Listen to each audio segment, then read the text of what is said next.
How does it feel to be useless, son? My wife's rich father laughed in front of the whole family. I looked at him calmly and said, feels great, since I just stopped investing in your company. His smile vanished. My wife's dad froze, then shouted, invest? What investment? The chandeliers in the Ashford mansion didn't just hang. I did. They presented 72 crystals per fixture. I'd counted them once during another dinner like this. Another evening where I needed something to focus on besides the casual cruelty being served alongside the prime rib. I cut my steak with surgical precision, the knife gliding through meat that cost more per pound than most people's weekly groceries. Across the table, my father-in-law, Richard Ashford III, held court like he always did, his voice carrying that particular timbre of old money. Not loud, never loud, but somehow filling every corner of the room regardless. Marcus, he said, and I didn't look up immediately. I'd learned that trick 3 years ago. Let him wait. Let him think I was absorbed in something more important than his inevitable performance. Marcus, I was telling the family about the Henderson deal. You know, the one that actually requires business acumen to understand. My wife Elena shifted beside me. I felt it more than saw it. The slight tensing of her shoulders, the way her fork paused halfway to her mouth. She wouldn't defend me. She never did. But she'd feel badly about it later, and that feeling would manifest as expensive gifts I never asked for, apologies whispered in the dark that meant nothing when the sun came up and we returned to this theater. I responded, still focused on my plate. Sounds fascinating. Fascinating? Richard's laugh boomed across the mahogany table. Did you hear that, everyone? Marcus finds high-stakes corporate negotiations fascinating.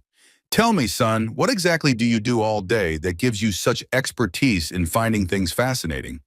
Elena's younger brother, Justin, snickered into his wine glass. Her mother, Patricia, dabbed at her mouth with a napkin that probably cost more than my first car, her eyes distant in that way she'd perfected, present enough to witness, detached enough to claim innocence later. I finally looked up, met Richard's eyes directly. They were the same shade of blue as Elena's, but where hers occasionally softened with something approaching warmth, his were chips of Arctic ice. I consult, I said evenly. As you know. Consult. He drew the word out, tasting it, mocking it. Isn't that what people call it when they can't hold down a real job? When they need to feel important while living off their wife's trust fund? The trust fund, always the trust fund. Never mind that I'd never touched it, that Elena and I lived in a modest brownstone I'd purchased before we were married, that the Mercedes in our garage was a 10-year-old C-Class I'd bought used. The narrative was written before I'd ever walked into this house, and Richard was nothing if not committed to his scripts. I do all right, I said, returning to my steak. Do you? Richard leaned forward, and I recognized the shift. This wasn't casual cruelty anymore. This was the main event. He'd been building to something all evening. The comments about my clothes being charmingly understated, the questions about whether I was sterile playing at business, the casual mention of the new pool house that cost more than most people's homes. This was the kill shot. Elena showed me your tax returns last year, Richard continued, and I felt Elena go completely still beside me. Household income disclosure for the family trust, you understand?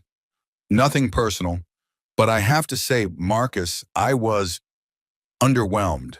$60,000 from consulting? That's what 1 month of what Elena brings in from her shares. The room had gone quiet. Even the servers had paused in their rotations, sensing blood in the water. I set down my knife and fork, picked up my wine glass, a 2015 Chateau Margaux that Richard had announced cost $800 a bottle, because he always announced such things. Took a slow sip. Sounds about right, I said. Richard's smile spread like oil on water. How does it feel to be useless, son? His voice didn't rise to a shout, but somehow it landed like one, each word carefully enunciated, designed to cut. Tell me honestly, how does it feel to know that everyone at this table, everyone, contributes more to society than you do? That you're nothing but decorative? A pretty face my daughter picked up like a stray? Justin was openly grinning now. Elena's sister Victoria had her phone out, probably texting her husband about the show. Patricia sipped her wine, eyes on the middle distance, playing her role perfectly. And Elena was looking at her plate, her cheeks flushed, saying nothing. I should have felt angry. I should have felt humiliated. I'd felt both often enough at these dinners during these performances. Richard was a maestro of belittlement, a virtuoso of the casual destroy. He knew exactly where to press, exactly how to phrase things to maximize damage while maintaining plausible deniability. Just jokes, just family banter, just honest questions. Why are you so sensitive, Marcus? But tonight, sitting there with 800 wine on my tongue and the weight of 3 years of this theater on my shoulders, I felt something else entirely. Peace. I set down my wine glass, looked at Richard directly, and smiled. You know what? I said, my voice calm, conversational, the same tone I might use to comment on the weather. It feels great, actually. Richard blinked. He wasn't used to me engaging. Not really. Usually I deflected, made jokes, let it slide off. That was the game. He attacked, I absorbed, Elena felt guilty, the world continued turning. Great, he repeated, uncertain for perhaps the first time in his life. Yeah, I nodded, taking another sip of wine. Feels great, especially since I just stopped investing in your company. The silence that followed wasn't just quiet, it was a void, a sudden vacuum where sound had been. Even the servers froze, becoming statues in pressed white shirts and black vests. Richard's face went through several interesting transitions. Confusion first, his brow furrowing, trying to process words that didn't fit his understanding of the universe. Then disbelief, the slight shake of his head, the beginning of that dismissive laugh. But he didn't laugh, because something in my face, in my posture, in the absolute calm of my delivery, stopped him. Invest? His voice cracked slightly on the word. What investment? I reached for my water glass, took a sip, let the moment breathe. I'd learned this from watching Richard himself. Timing was everything. The pause before the punchline, the silence before the strike. The investment I've been making in Ashford Industries for the past 3 years, I said, through various LLCs and investment vehicles. Roughly $37 million, give or take. Well, $37 million as of last week. As of about, I checked my watch, a simple Timex I'd worn since college. 4 hours ago, it's 0. Elena's fork clattered against her plate. Richard's face had drained of color. That's not possible. I know every investor in my company, every shareholder, every... Do you? I asked. And there was no malice in my voice, no triumph, just curiosity. Genuine curiosity about how a man who prided himself on knowing everything could have missed something so fundamental. Do you really? Or do you know the names on the paperwork, the LLC designations, the trust structures? I pulled out my phone, opened an email I drafted 3 hours ago but never sent. Hit send. The whoosh of the message leaving felt like releasing a breath I'd been holding for years. I just forwarded you the documentation, I said. All of it. Every investment, every transaction, every share purchase. You'll want your lawyers to look at it, obviously, but I can save you some time. It's all legal, all properly structured, all completely, utterly legitimate. Richard grabbed his phone with shaking hands. I watched his face as he opened the email, as he began scrolling through attachments. There were 47 of them. I knew because I'd organized them myself, meticulously, obsessively, over the past week since I'd made the decision. This is, he started but couldn't finish. Let me help you understand, I said, and my voice was kind now, almost gentle, the voice of a teacher explaining a concept to a struggling student. 3 years ago, I inherited money from my grandmother, quite a lot of money actually. She was frugal in life but shrewd in investment, the kind of person who bought IBM stock in the 60s and never sold. I paused, looking around the table. Everyone was frozen, watching. Even Patricia had focused, her distant gaze sharpening. I had about $42 million, I continued, after taxes. And I had a choice to make about what to do with it. I could have told Elena, of course, could have announced it to the family. But you know what I realized? I didn't want to because I'd been coming to these dinners for 6 months at that point, and I'd already seen how this family works, how you work, Richard. Elena made a small sound, almost a whimper. So I did what I thought was smart, I said. I invested it, put it to work. And where better to invest than in Ashford Industries? You're always telling me what a juggernaut it is, how brilliantly it's run, what a genius you are. So I believed you. I set up investments, structures, all legitimate, all through proper channels, and I bought in. Not all at once, gradually, through different entities, over time. Richard was still scrolling, his face growing paler with each swipe.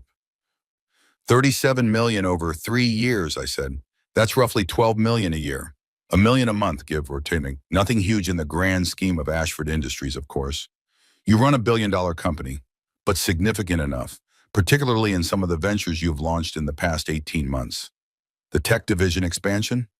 I provided about 40% of the capital for that. The European acquisition? I was good for 30% of the funding. Justin had his mouth open, literally open, like a fish gasping for air.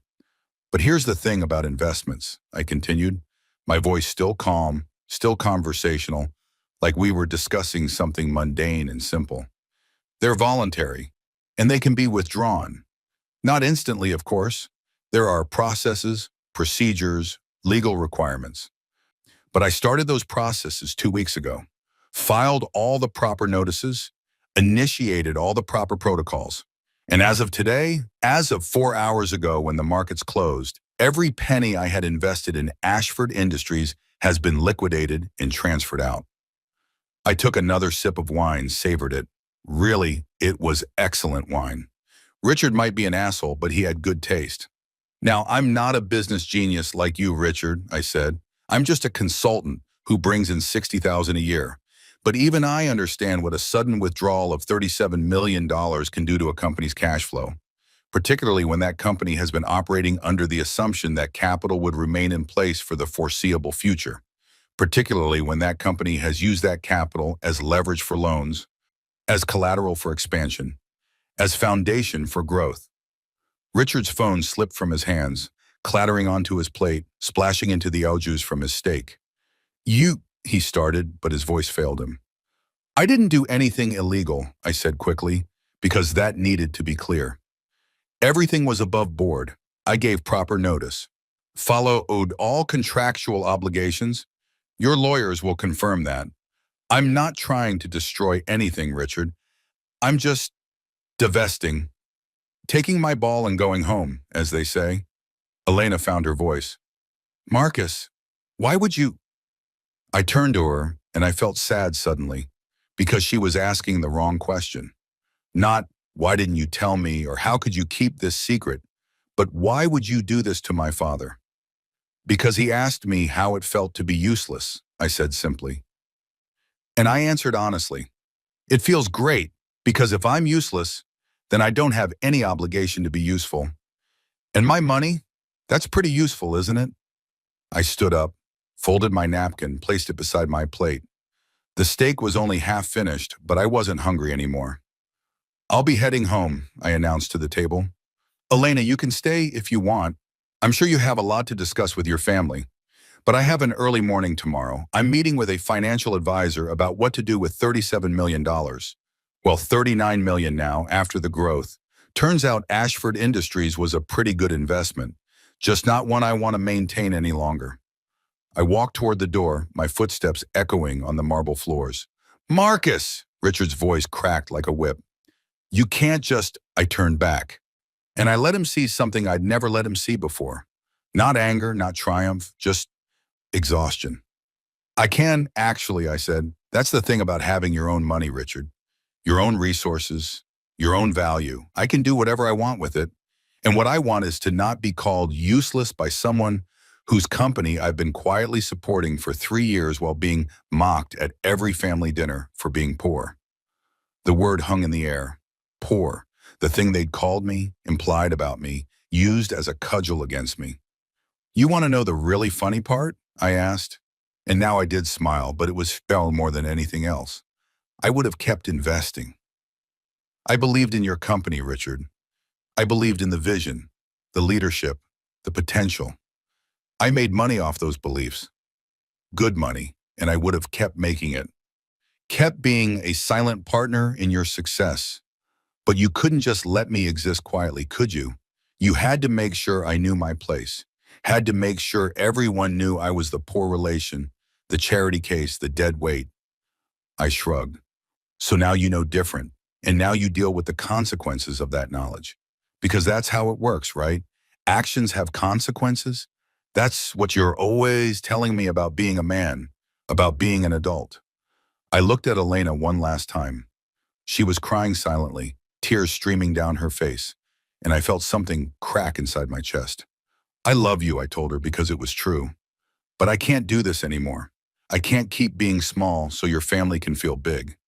I can't keep pretending to be poor so they can feel rich. I can't keep being the punchline so they can feel like the woke tellers. Then I walked out, through the foyer with its vaulted ceilings and its imported Italian tile, past the doorman who looked confused but opened the door anyway, into the cool October evening. My car was parked on the street. I never used the valet, another thing they'd mock me for. The 10-year-old Mercedes started on the first try, like it always did, because I maintained it meticulously. As I pulled away from the curb, I could see figures in the window of the dining room. Shadows moving, gesticulating. The family dealing with the PMOA I'd just dropped. My phone started ringing before I reached the first stoplight. Elena. I let it go to voicemail. It rang again. Richard. Voicemail. Again. Patricia. Voicemail.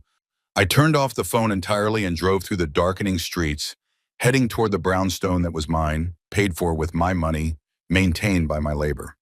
And for the first time in 3 years, I felt like I could breathe. The snow had started to fall, early for October, but this was New England, and the weather did what it wanted. I turned on the wipers, watching the flakes dissolve against the warm windshield, and I thought about scars. Physical scars are easy. You can see them, point to them, say, this is where I was hurt. But emotional scars, those are different. They accumulate slowly, invisibly, each casual cruelty adding another layer until you're so covered in scar tissue you can't remember what your original skin looked like.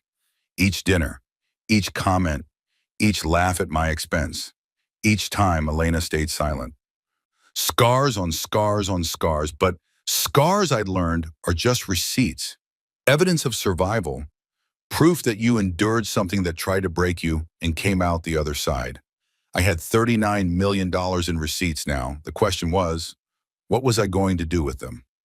The brownstone was dark when I arrived, which made sense since it was only 8:30, and I'd left expecting to be at dinner until at least 10. That was how these things worked. Richard's performances required time, required audience participation, required the slow build and the extended denouement where everyone pretended the cruelty hadn't happened and returned to discussing safe topics like vacation homes and market trends. I parked in the small garage I'd converted from what used to be a ground floor storage room. The work had cost me $12,000 3 years ago, and Richard had laughed about it. $12,000 to park a used Mercedes? Marcus, you could have just parked on the street like the help does. Inside, I turned on lights as I moved through the space. The brownstone wasn't large by Ashford standards, 1,800 square feet across 3 floors. But it was mine. I'd bought it 7 years ago, before Elena, with money I'd saved from my actual consulting work. Back then, I'd been doing legitimate consulting for tech startups, helping them structure their financial operations, optimize their resource allocation. I'd been good at it, good enough to afford this place in a neighborhood that was gentrifying but not yet gentrified. The consulting had slowed after I married Elena, not because I'd stopped working, but because Richard's comments had gotten into my head. Every client I took felt like I was trying to prove something.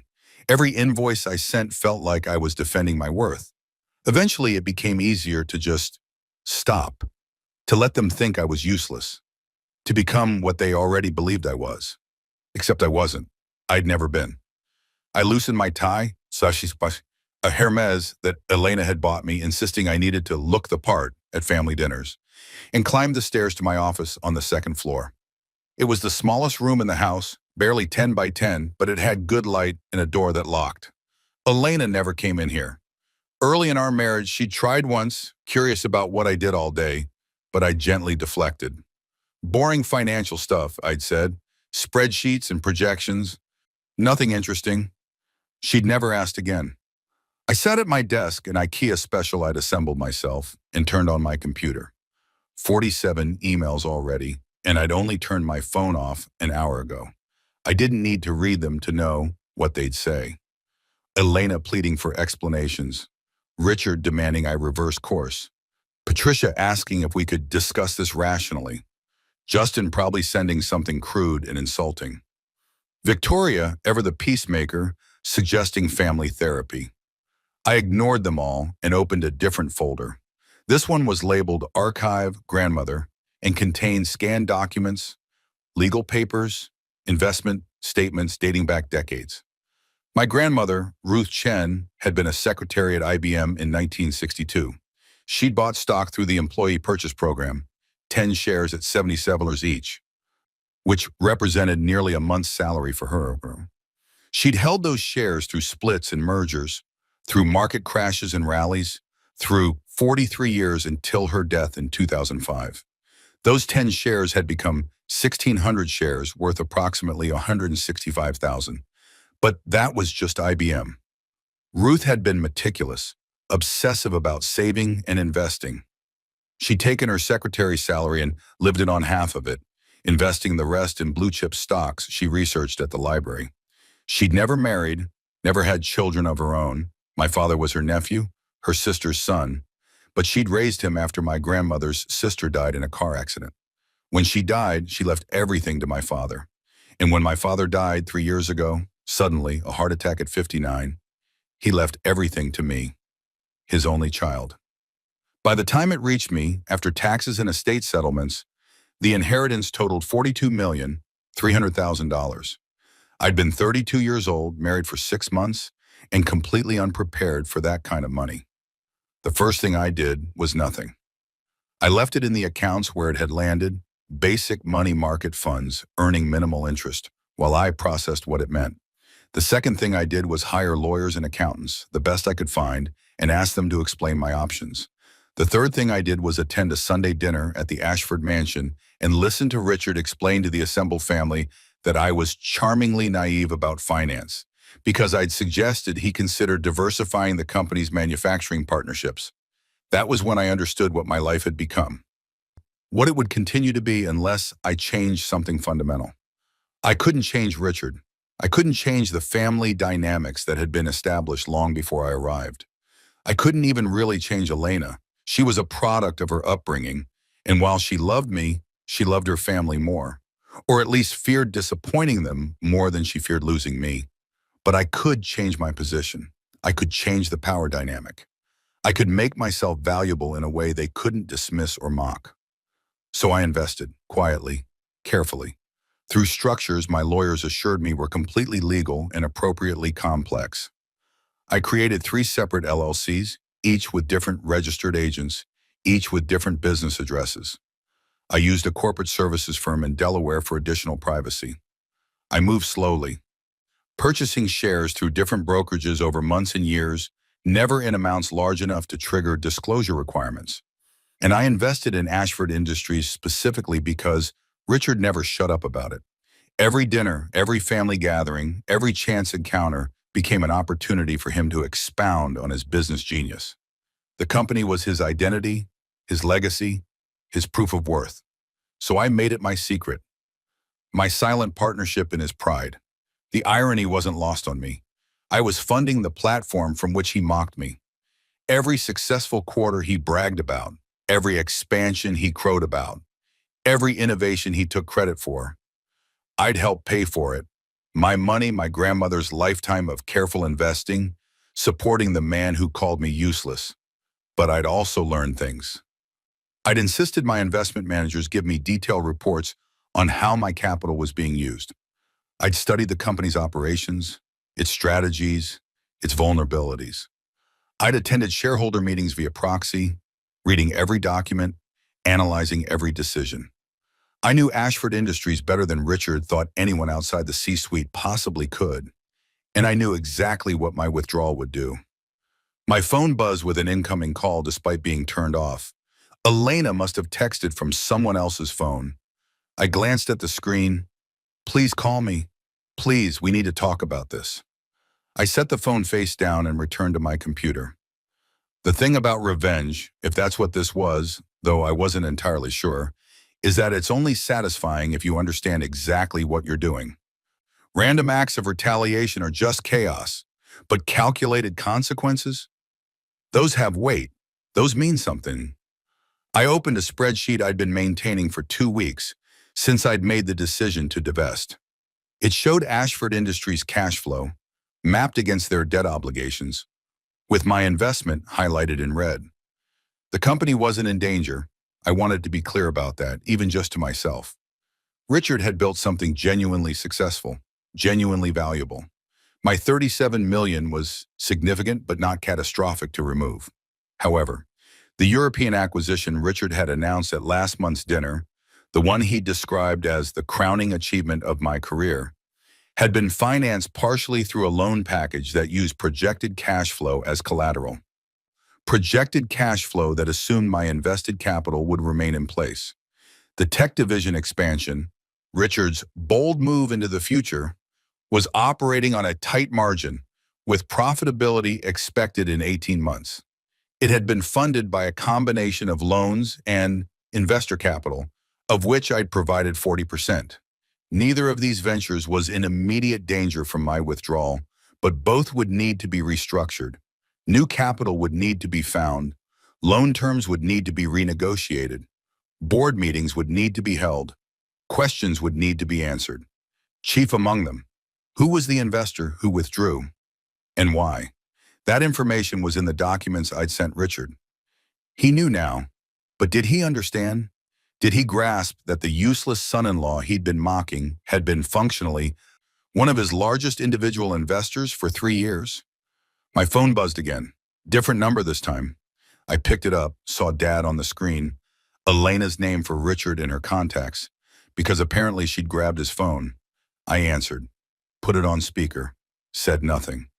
Marcus, Richard's voice was different now, smaller somehow. Marcus, we need to talk about this. We need to discuss what you've done.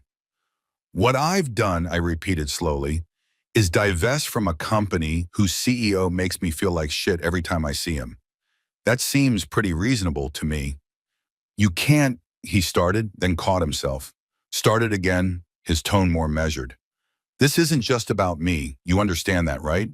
This affects the whole company. Employees, shareholders, your wife's family legacy. I know, I said.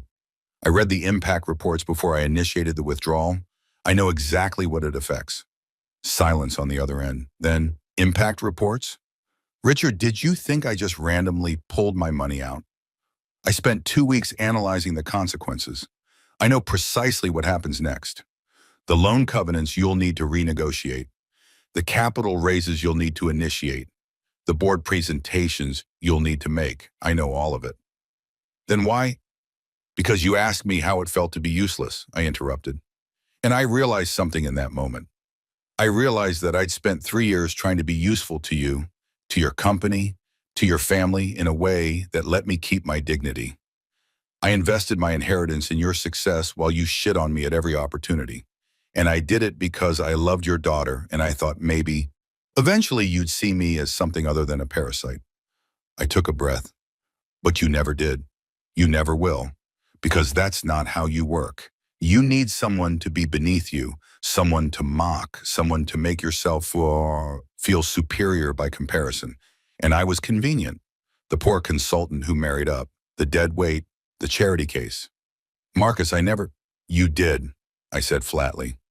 Every dinner, every family event, every single time, and Elena let you, and her mother let you, and her siblings joined in. And I absorbed it because I thought that was the price of being in this family. Another breath. But it turns out I don't have to pay that price because I have resources. I have options. I have value that exists completely independent of your approval or your family's acceptance. So I'm exercising those options. By sabotaging my company, his voice had heat in it now, anger breaking through. By withdrawing my support from your company, I corrected, there's a difference. Sabotage would be illegal. This is just business. You understand business, right? That's your whole thing. Business acumen, corporate strategy, making the tough decisions. This isn't business. This is personal, I finished. Yeah, it is. But you made it personal first, Richard. You made it personal every time you mocked my income at dinner. Every time you implied I was worthless. Every time you laughed at my care or my clothes or my career. You made this deeply, fundamentally personal. I could hear breathing on the other end. Heavy breathing, like he was trying to control himself. What do you want? He finally asked. What would it take for you to reinvest, to reverse this? And there it was, the question I'd been waiting for. The moment when Richard Ashford III, titan of industry, master of the universe, had to ask someone he considered beneath him for help. I should have felt triumphant. I should have savored it. Instead, I just felt tired. I don't want anything, I said honestly. That's what you don't understand. I'm not trying to leverage this into something. I'm not negotiating. I'm not playing a game. I'm just done. Done being small so you can feel big. Done pretending to be poor so you can feel rich. Done with all of it. Elena, he started. Elena made her choice, I said, and my voice cracked slightly on her name. She made it tonight when she sat there silently while you eviscerated me in front of the whole family. She's made it every time this has happened. She chooses you. She chooses the family. She chooses not making waves over defending her husband. She loves you. I know, I said, but love isn't enough, is it? Not when it comes without respect. Not when it comes with the expectation that I'll just endlessly absorb whatever cruelty is casually dispensed because that's easier than standing up to you. Silence again, longer this time. The company will recover, I said, my tone softening slightly. You'll find new investors. You'll restructure the financing. You'll make it work because you're actually good at what you do, Richard. You're an asshole, but you're a competent asshole. Ashford Industries will be fine. And you, he asked, what happens to you? I looked around my small office, at the IKEA desk and the filing cabinets, in the single window that looked out onto a street of brownstones, just like mine. I figure out what comes next, I said. I invest my money in something that doesn't come with the cost of my dignity. I maybe start consulting again, actually helping companies instead of pretending to be useless. I try to remember who I was before I became the punchline at your dinner table. Marcus, I hung up, turned off the phone completely this time, pulled the battery out for good measure. The emails would keep coming. The calls would keep coming. Eventually, Elena would show up here, would demand we talk, would cry and plead and try to find some middle ground. But there wasn't a middle ground. Not anymore. I'd spent 3 years trying to find it, trying to be enough for her family while staying true to myself. I'd failed, not because I wasn't trying hard enough, but because the game was rigged from the start. I stood up, stretched, felt my spine pop in 3 places. The stress I'd been carrying was physical, literally embedded in my muscles and joints. I walked downstairs to the kitchen and made coffee, not the expensive stuff Elena bought from the specialty roaster, just regular grocery store grounds that tasted like coffee without making a statement. I sat at the small breakfast bar and opened my laptop again. $39 million. The number was absurd, abstract, meaningless, and overwhelming simultaneously. I thought about my grandmother, Ruth, saving and investing for 43 years, living in a 1-bedroom apartment in Queens until she died, taking the bus, buying store-brand everything, and yet somehow accumulating millions through patience and compound interest in refusing to touch her investments. Even when times were hard, she'd wanted security. That's what she'd told my father, who told me. She'd grown up poor, Depression-era poor, and she decided that her nephew, my father, would never have to experience that. So she saved and invested and saved some more. And now I had the results of that lifetime of discipline, and I just used it as a weapon against a man who had hurt my feelings at dinner. Was that what Ruth would have wanted? I didn't know. She died when I was 15, before I'd really understood who she was beyond Dad's aunt, who sent savings bonds for birthdays. I'd never asked her about her life, her choices, her philosophy. I'd just been a kid who thought $25 was a boring gift compared to video games. But I thought she might understand this, might even approve. Ruth had spent her whole life refusing to be small, refusing to be dismissible. She'd taken her secretary's salary and turned it into millions through sheer determination and patience. She'd made herself matter through careful, deliberate action. Maybe I was doing the same thing, just louder, just faster, just with more immediate consequences. My coffee had gone cold while I was thinking. I dumped it in the sink and looked at the clock. 10:30. The dinner would be breaking up now. Elena would be leaving soon, probably. She'd drive here in her Audi, the new one, the e-tron, that cost $90,000 and announced its environmental consciousness while making Richard feel good about indulging his daughter. She'd come in and we'd have the conversation we'd been avoiding for 3 years. The one about whether we were actually happy or just comfortable. The one about whether love without respect could sustain a marriage. The one about what happened next. I wasn't ready for that conversation. I might never be ready. But ready or not, it was coming. I heard a car pull up outside, heard a door close, heard footsteps on the front stairs, Elena's steps. I'd recognize them anywhere. The way she climbed stairs quickly, almost running, like she was always in a hurry, even when she had nowhere to be. The key in the lock, the door opening. "Marcus?" Her voice echoed through the brownstone, shaky and small. "Kitchen," I called back. She appeared in the doorway, still wearing her dinner outfit, a Dior dress that probably cost more than my car, pearls that had belonged to her grandmother, heels that added 3 inches to her 5'6" frame. Her makeup was smudged from crying, dark tracks of mascara running down both cheeks. She looked devastated. She looked beautiful. She looked like a stranger. "Why didn't you tell me?" she asked, and her voice broke on the last word. "Why didn't you tell me about the money, about the investments, about any of it?" I looked at her for a long moment, really looked at her. Tried to remember when I'd fallen in love with her, when I decided this brilliant, complicated, damaged woman was someone I wanted to spend my life with. Our first date, a coffee shop in Brooklyn, her laughing at something I'd said about financial derivatives being basically just sports betting for people in suits. The way she'd looked at me then, like I was interesting, like I mattered. When had that changed? When had I stopped being interesting and started being embarrassing? "Because I wanted to see if you'd love me without it," I said quietly. "Because I'd watched your family for 6 months before the inheritance came through, and I knew exactly what they'd do if they found out I had money. They'd treat me differently. They'd accept me. They'd stop mocking me. And I realized I didn't want that. I didn't want to be accepted because of my bank account. I wanted to be accepted because of who I was." "But you weren't accepted," she whispered. "No," I agreed. "I wasn't. And you let it happen, Elena. Every time, every dinner, every comment, every casual cruelty. You sat there and let your father destroy me piece by piece, and you said nothing." "I didn't know what to say," she said, tears streaming down her face. "He's my father. I know who he is," I interrupted. "But I'm your husband, or I was supposed to be. And at some point you had to choose. And you chose wrong every single time." She slid down the door frame, literally collapsed, sitting on the kitchen floor in her $90,000 outfit, sobbing.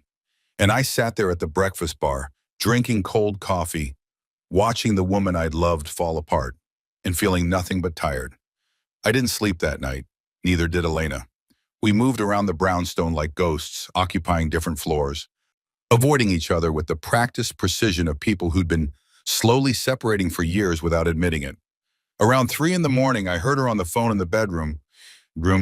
Her voice carried through the old floors, not the words but the tone, pleading, desperate, exhausted, talking to her mother, probably, or Victoria, someone who could offer comfort without requiring her to examine why she needed comforting. I was in my office, staring at spreadsheets I wasn't actually reading, when the sun started to rise.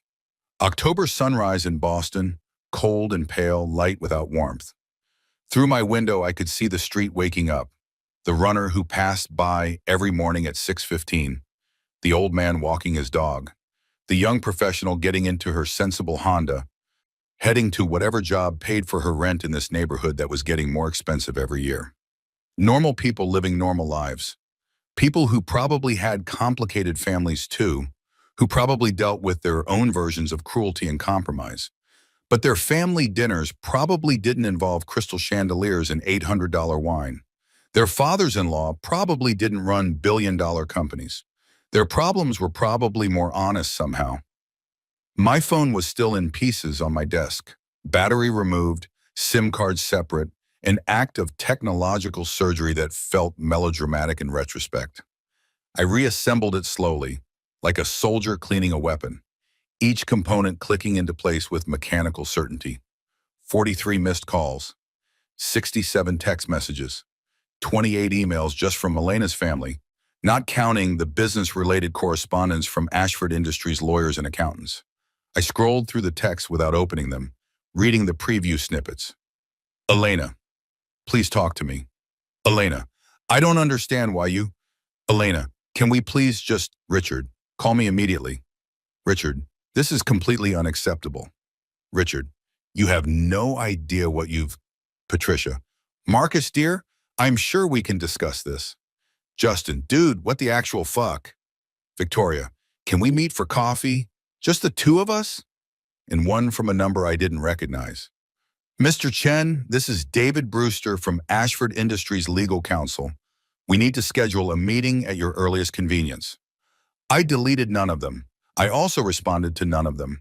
Instead, I opened a new message to a different number entirely.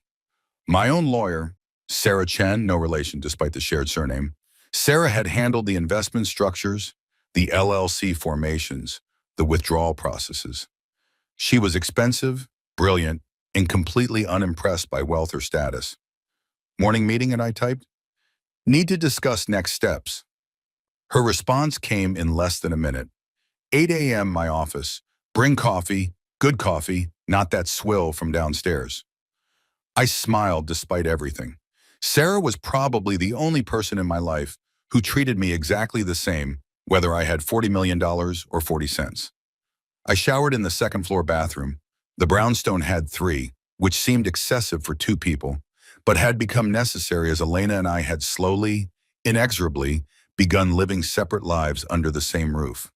The hot water felt good against muscles that had been tense for hours. I watched the steam cloud the mirror and thought about visibility. For 3 years, I'd been invisible. Not literally, people saw me, acknowledged me, seated me at dinner tables and included me in family photos. But they didn't see me. They saw the narrative they'd constructed. The poor consultant who'd married up, the charity case, the dead weight. I'd been complicit in that invisibility. I'd chosen it, actually. Chosen to hide my resources, my capabilities, my worth. Because I'd wanted to know if they could love me without those things. Stupid question, stupid experiment, stupid hope. You can't make people see you by hiding. You can't make people respect you by pretending to be less than you are. You can't build a genuine relationship on a foundation of lies, even lies of omission. I dressed carefully.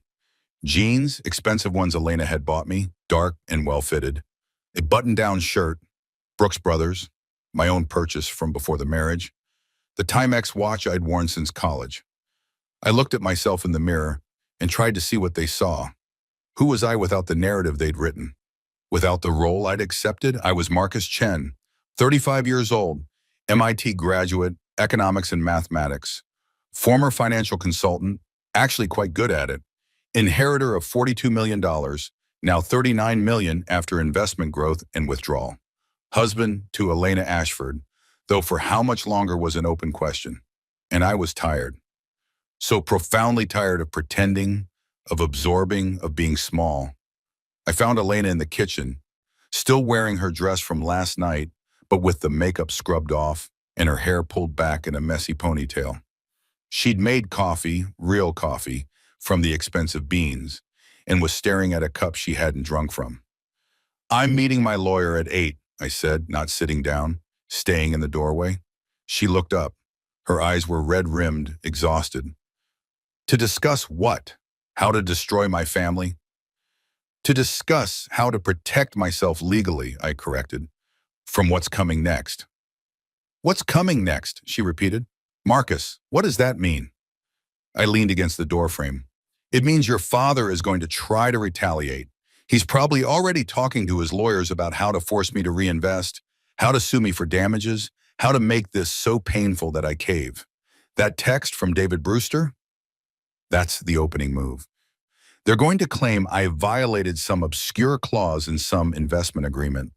They're going to argue I acted in bad faith. They're going to try every legal avenue to undo what I've done. He wouldn't, she started, but I held up a hand. He would. He will. Because that's who he is, Elena. He's a man who wins, who dominates, who crushes opposition. It's what makes him successful in business. It's also what makes him an asshole at dinner parties. She flinched at the word. And here's the thing, I continued. I knew this would happen. I planned for it. Every investment structure was reviewed by 3 different law firms. Every withdrawal was documented and procedurally perfect. Every potential legal challenge was anticipated and countered. I didn't just pull my money out impulsively, Elena. I spent 2 weeks preparing for exactly this. You spent 2 weeks, she said slowly, planning how to hurt my family. I spent 2 weeks, I corrected, planning how to protect myself from your family's predictable response to me asserting boundaries. The distinction seemed to confuse her. She shook her head. That's the same thing. No, it's really not. I sighed. But I don't expect you to understand the difference. You've never had to protect yourself from them. You're on the Westside. You're protected by the walls they build to keep people like me out. People like you, Marcus, you're my husband. Am I? I asked quietly. Because from where I'm standing, I'm the guy who gets mocked at your family dinners while you stay silent. I'm the punchline to your father's jokes while you examine your plate. I'm the embarrassment you tolerate because you love me, but won't defend because you love them more. That's not fair. It's completely fair, I interrupted. It's the fairest thing I've said in 3 years. I've been unfailingly polite, unfailingly deferential, unfailingly willing to absorb whatever shit your family decided to serve. And you know what? I'm done being fair by those standards. I'm going to start being fair by mine. I pushed off from the door frame. I'll be back this afternoon. We need to talk, really talk, about what happens next with us. What do you mean what happens next? Her voice went up, panic creeping in. Marcus, we're married. We're married, I finished. Yes, we are. But is that enough? Is the legal contract enough when the actual partnership is broken? I left before she could answer, grabbed my jacket from the hook by the door, and walked out into the cold October morning. Sarah Chen's office was in the financial district, a modest suite on the 15th floor of a building that had been modern in the 80s and was now charmingly dated. She practiced corporate law with a focus on privacy structures, helping people with money protect that money from scrutiny, litigation, and family drama. She'd been recommended to me 3 years ago by another lawyer, and our first meeting had set the tone for everything that followed. Mr. Chen, she'd said, not standing, not shaking hands, just gesturing to a chair across from her desk. You have a complicated family situation and a large amount of money you don't want that family to know about. Am I understanding correctly? Yes, I'd said, impressed by her directness. And you want to invest this money in a way that generates returns while maintaining anonymity even from your wife? Especially from my wife, I'd corrected. She'd raised an eyebrow. That's going to be interesting if you file joint tax returns. We file separately, I'd said. It was her family's suggestion, actually. They have trust structures that complicate things. How convenient for you, Mama. She'd smiled then, a sharp smile. All right, here's what we're going to do. Now, 3 years later, I walked into that same office carrying 2 cups of coffee from the good place 3 blocks away. 1 black for me, 1 with cream, and 2 sugars for her. You look terrible, she said by way of greeting. I feel terrible, I admitted, handing her the coffee. Good, means you're processing. Sit. I sat. Sarah was 47. Chinese American like me, though from a completely different region, her family from Guangdong, mine from Fujian, and had zero patience for emotional manipulation or legal ambiguity. She'd been divorced twice, had no children, and described herself as married to the law and happier with that than with either ex-husband. So, she said, sipping her coffee and nodding approvingly at the sugar ratio, you actually did it. You pulled the trigger. I did. At a family dinner, apparently, dramatically.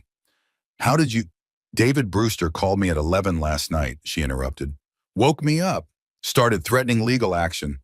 I told him to fuck off and call back during business hours with an actual legal argument rather than bluster.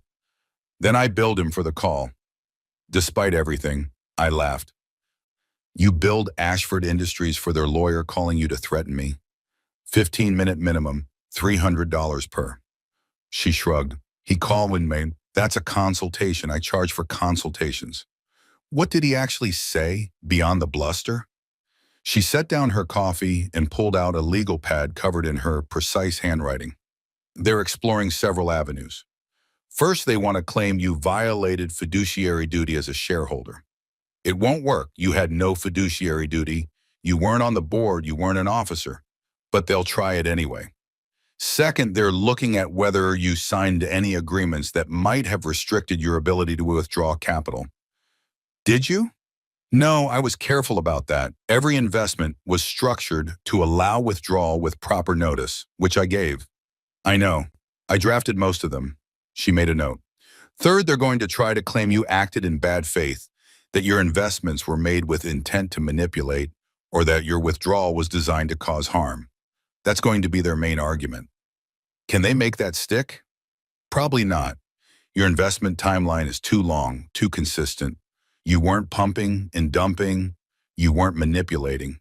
You were just investing and then divesting. Both are legal. She looked up at me.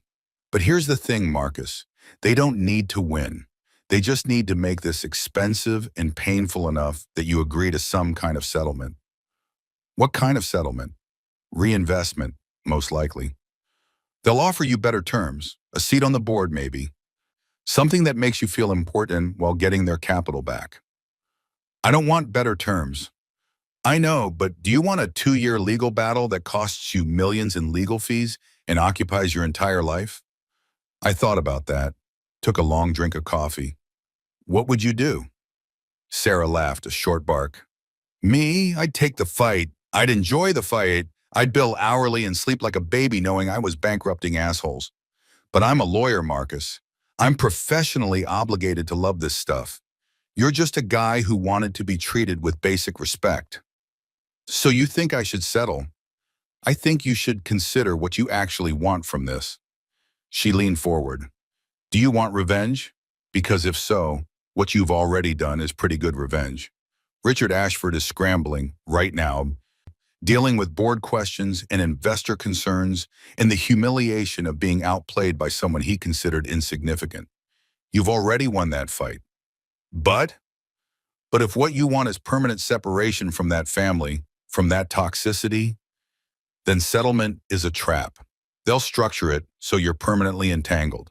Board seats, investment committees, ongoing capital commitments. You'll trade overt abuse for subtle control. Different prison, nicer bars. What's the third option? Stand your ground, don't settle, don't reinvest. Fight every legal challenge they bring, and they will bring them. Let them spend their money trying to compel you to do something you're not legally required to do. And in the meantime, figure out what you actually want your life to look like. That sounds hard. It is hard, but you're rich now, Marcus. Being rich means you can afford hard. You can afford principles. You can afford to tell powerful people to fuck off. She smiled.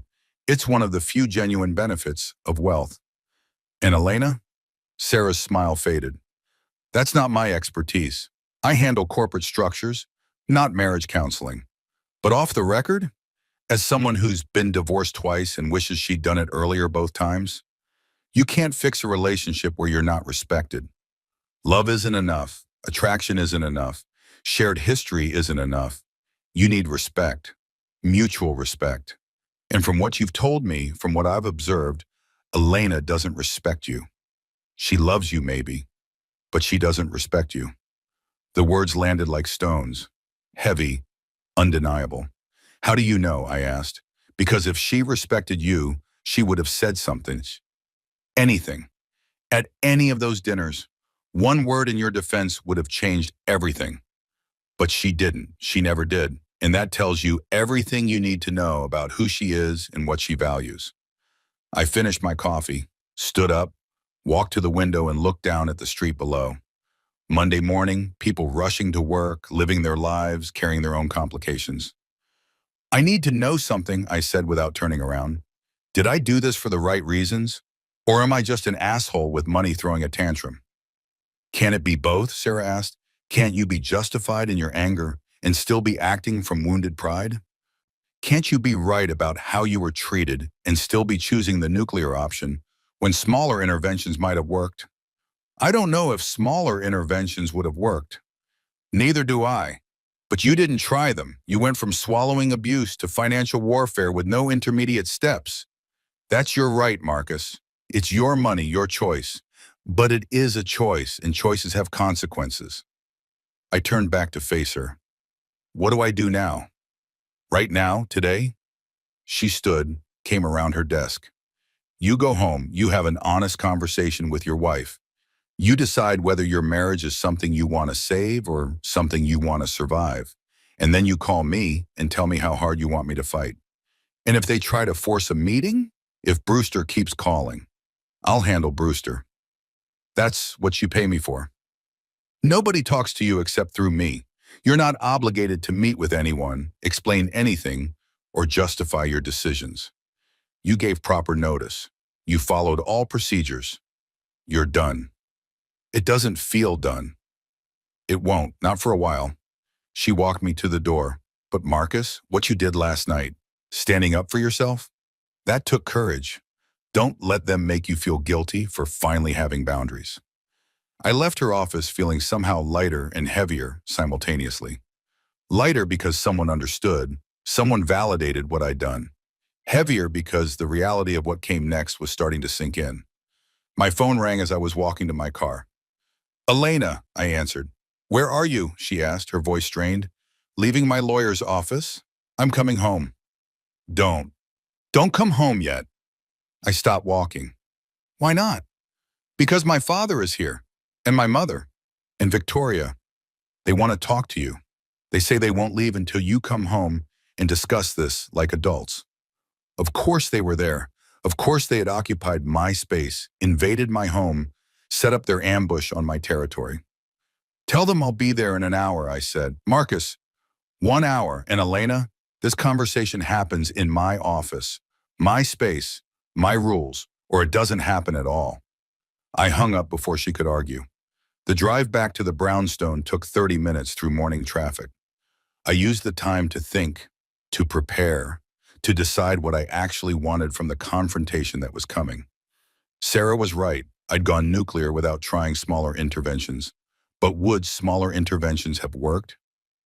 Would asking nicely for respect have changed anything? Would explaining how their treatment made me feel have penetrated their certainty that they were right and I was wrong? I didn't think so, but I'd never know for sure. I parked in my garage, sat in the car for a moment, breathed. Then I got out and walked into my own home like I was walking into battle. They were in the living room. Richard, Patricia, and Victoria, arranged like they were posing for a family portrait. Elena was standing by the window, arms crossed, looking torn. Marcus, Richard stood as I entered. His voice was different, still authoritative, still commanding, but with something new underneath. Uncertainty, maybe, or fear. We need to talk about what you've done. I looked at each of them in turn. Richard in his business suit, ready for the office, projecting power even in my living room. Patricia in cashmere and pearls, the perfect accessory wife. Victoria in designer athleisure, probably heading to Pilates after this intervention. No, I said simply. Richard blinked. Excuse me? I said no, we don't need to talk about what I've done. I've done it. It's done. There's nothing to discuss. Marcus, be reasonable, Patricia started. I am being reasonable, I interrupted, and I kept my voice calm, level, completely controlled. I made legal investments with my own money. I withdrew those investments legally after giving proper notice. There's nothing unreasonable about any of that. You ambushed us, Victoria said. You deliberately humiliated Dad in front of the whole family. No, I corrected. Your dad humiliated me in front of the whole family. I just responded. Finally. By destroying his company? Richard's voice rose. I didn't destroy anything. I withdrew my capital. That's not destruction. That's just exit. If your company can't survive one investor leaving, even a significant investor, then maybe the problem isn't my departure, but your fundamentals. The words hung there, true but cruel, accurate but cutting. You don't understand what you've done, Richard said, and for the first time ever, I heard something in his voice that might have been pleading. The restructuring this requires, the board presentations, the questions from other investors. You've created chaos, Marcus. Real chaos. I know exactly what I've done, I said. I spent 2 weeks analyzing the impact. I know the loan covenants you'll need to renegotiate. I know the capital raises you'll need to initiate. I know the board members who will start asking questions about company stability. I know all of it, Richard. I did my homework. He stared at me like he'd never seen me before. Like the person standing in front of him bore no resemblance to the quiet son-in-law who'd absorbed years of mockery without complaint. Then why? Patricia asked. If you knew the damage, why do it? I looked at Elena, still standing by the window, still saying nothing. Because I spent 3 years trying to be good enough for this family, I said quietly. 3 years investing in Richard's success while being mocked for being poor. 3 years being the punchline while funding the platform Richard used to make jokes. 3 years being small so all of you could feel big. And I realized something last night when Richard asked me how it felt to be useless. I paused, breathed. I realized that I'd been asking the wrong question. I'd been asking, how do I make them accept me? When I should have been asking, why do I want acceptance from people who treat me like this? And once I started asking the right question, the answer became obvious. So this is revenge, Richard said flatly. No, this is self-respect. There's a difference. I turned to Elena. I need to talk to my wife, alone. Everyone else needs to leave. We're not finished, Richard started. Yes, you are, I interrupted. You're in my home, my property, that I bought with my money, and I'm asking you to leave. If you refuse, I'll call the police and have you escorted out. Your choice. The silence that followed was absolute.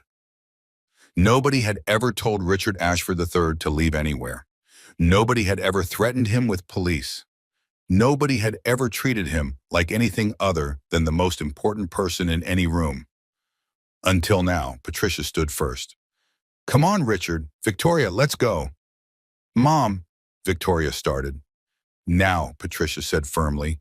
She looked at me, and for just a moment, I saw something in her eyes. Not approval exactly, but maybe understanding? We'll talk later, Elena. Richard didn't move, stood there staring at me, his face cycling through emotions too quickly to identify. Rage, confusion, something that might have been respect. You've made an enemy today, he finally said. No, I replied. I already had an enemy. I just stopped pretending I didn't. He left. They all left. The door closed behind them. And suddenly the brownstone felt bigger, emptier, more honest. Elena and I stood in the living room, 10 feet apart, the space between us feeling infinite. Well, she said finally, I guess we need to talk. Yeah, I agreed. I guess we do. Elena didn't move from the window. I didn't move from the doorway. We stayed there, suspended in our respective positions like actors who'd forgotten their blocking, waiting for someone to call cut and let us start the scene over. But there was no director, no second take, just two people who'd been married for 3.5 years, realizing they'd been performing different plays the entire time. When did you stop loving me, Vic? She asked finally, her voice so quiet I almost didn't hear it. The question caught me off guard. Not because it was unexpected, we were clearly heading towards some kind of reckoning, but because of the assumption embedded in it that I had stopped. that love was a binary state, present or absent, on or off. I didn't, I said honestly. I haven't. That's actually the problem. She turned from the window, confusion clear on her face. How is loving me a problem? Because love without respect it's just pain, Elena. It's watching someone you love fail to defend you, watching them choose their family's comfort over your dignity, watching them sit silently while you're eviscerated and then apologize privately later, like that somehow makes it okay. I didn't know what to say, she protested, and I could hear the familiar refrain in her voice, the same defense she'd offered dozens of times before. He's my father. I can't just— Can't what? I interrupted. Can't tell him he's being a cruel? Can't ask him to treat your husband with basic respect?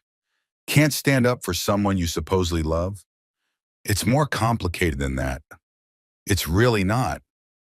I finally moved, walking into the room but not closer to her. I sat on the couch we'd picked out together 2 years ago. Modern, uncomfortable, expensive, because Elena said it made a statement. I'd never been sure what statement it was making, but apparently making statements with furniture was important. It's actually very simple. Either you respect your partner enough to defend them, or you don't. There's no complicated middle ground. She wrapped her arms around herself, a defensive posture I'd seen countless times. You don't understand what it's like growing up in that family. The expectations, the pressure, the way everything is always about maintaining appearances and not causing problems. You're right, I agreed. I don't understand that. I grew up in a family where we actually talked to each other, where disagreement was normal, where you could challenge your parents without being treated like a traitor, where love meant being honest, not being complicit. So my family is wrong and yours was right? Is that what you're saying? I'm saying your family is toxic. There's a difference. I leaned back, felt the uncomfortable couch prove once again that style didn't equal comfort. Your father is a narcissist who needs constant validation and surrounds himself with people who'll provide it. Your mother is an enabler who spent 40 years perfecting the art of looking away. Your siblings have learned to survive by either joining in the cruelty or staying silent. That's not normal, Elena. That's not healthy. That's dysfunction wrapped in money and manners. Don't psychoanalyze my family, she snapped, anger finally breaking through the tears. You don't know them like I do. I know them well enough. I've spent 3 years watching them operate, watching your father dominate every conversation, dismiss every opinion that isn't his own, mock anyone who doesn't meet his arbitrary standards. Watching your mother smile and nod while he does it.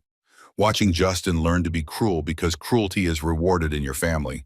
Watching Victoria learn to mediate because someone has to keep the peace. And what did you learn, Marcus? How to be passive-aggressive. How to keep secrets. How to drop bombs and then act like you're the victim. The words stung because they had truth in them. I had kept secrets. I had been passive, though I'd dispute the aggressive part. I had dropped a bomb. I learned that I can't change people who don't want to change, I said quietly. I learned that being accommodating doesn't earn respect. It just invites more disrespect. I learned that your family will take everything you're willing to give and then mock you for having nothing left. That's not fair. Elena, your father called me useless last night, to my face in front of the entire family. He asked me with genuine curiosity, like he really wanted to know, how it felt to be worthless. And you said nothing. I leaned forward, made sure she was looking at me. Not a word, not a dad, that's too far. Not a let's change the subject. Not even an uncomfortable laugh. Just silence. And that silence told me everything I needed to know. What did it tell you, she asked, and there was challenge in her voice now. Defensiveness giving way to something harder. That you agree with him. Maybe not consciously, maybe not in words you'd ever say out loud, but somewhere deep down you think he's right. You think I am useless. Or at least you think I'm less than. Less than him, less than your family, less than you deserve. That's not true, isn't it? Then why didn't you say anything? In 3 years of these dinners, 3 years of him mocking my income, my career, my everything, Why didn't you ever tell him to stop? She opened her mouth, closed it, opened it again. I, I didn't want to make things worse. Worse for who? For me? Because I'm not sure how it could have been worse for me, Elena. I was already the family joke, already the punchline, already the proof that you'd married down. What exactly would have gotten worse if you'd defended me? Things with my father, she said quietly. He doesn't like being challenged. When you challenge him, he digs in. He gets mean. He makes things uncomfortable for everyone. It's easier to just let him have his say and move on. Easier for you, I corrected, not easier for me. I was the one absorbing it. I was the one being diminished. I was the sacrifice you made to keep the peace. Tears were streaming down her face again, but I felt detached from them. Normally her tears moved me, made me want to comfort her, made me soften whatever point I was making. But not today. Today they felt like another performance, another way to avoid accountability. I didn't mean for you to feel that way, she whispered. But I did. I do. And your intentions don't change that reality. I stood up, started pacing. Nervous energy I needed to burn off. Do you know what the worst part is? It's not even the abuse from your father. It's knowing that you could have stopped it with one sentence, one word. Just enough, Dad, or that's not okay, or he's my husband and I won't let you talk about him that way. That's all it would have taken, but you never said it. Because I was scared. The words burst out of her, raw and honest in a way she rarely allowed herself to be. I was scared of his anger, scared of causing problems, scared of not being the good daughter anymore. I know that's pathetic. I know that makes me weak, but it's the truth. Finally some real honesty. It's not pathetic, I said, and I meant it. It's understandable. Your father has spent your entire life training you to prioritize his comfort over everything else. That's what narcissistic parents do. They condition their children to manage the parents' emotions instead of the other way around. I get it, Elena. I really do. Then why? Because understanding it doesn't mean I have to live with it, I interrupted. I can understand why you made the choices you made and still decide those choices are unacceptable to me. Both things can be true. She slid down the wall, sitting on the floor in almost the exact same position she'd been in last night in the kitchen. Designer clothes and expensive jewelry and a $5,000 handbag. And she looked small, broken. I felt something crack in my chest. The urge to comfort her, to take it back, to make it okay. 3 years of conditioning, of being the accommodating husband, of prioritizing her emotional state over my own needs. I stayed where I was. What do you want from me, she asked. How was she asking? It's what would make this right? I don't know if anything can make this right, I admitted. But if we're going to try, if we're going to see if this marriage is salvageable, then things need to change, fundamentally change. What kind of changes? I thought about that. What did I actually want? What would be enough? First, you need to be honest with yourself about your family. Really honest, not defensive, not protective, not making excuses. Just honest about who they are and what they do and how it affects people around them. She nodded slowly. Second, you need to decide if you're married to me or to them, because right now you're trying to be both and it doesn't work. When there's a conflict, when there's a choice between my well-being and their comfort, you need to choose me. Not every time, not blindly, but consistently enough that I know I'm your priority. Another nod, this one more hesitant. Third, we need to establish boundaries with your family. Real boundaries. No more Sunday dinners where I'm the entertainment. No more casual cruelty that goes unchallenged. No more pretending that abuse is just how dad is or family dynamics. Either they treat me with respect or we don't engage with them. Period. Marcus, they're my family, and I'm your husband. Which should matter more? She didn't answer. Couldn't answer probably because the honest answer was one she didn't want to say out loud. That's what I thought, I said quietly.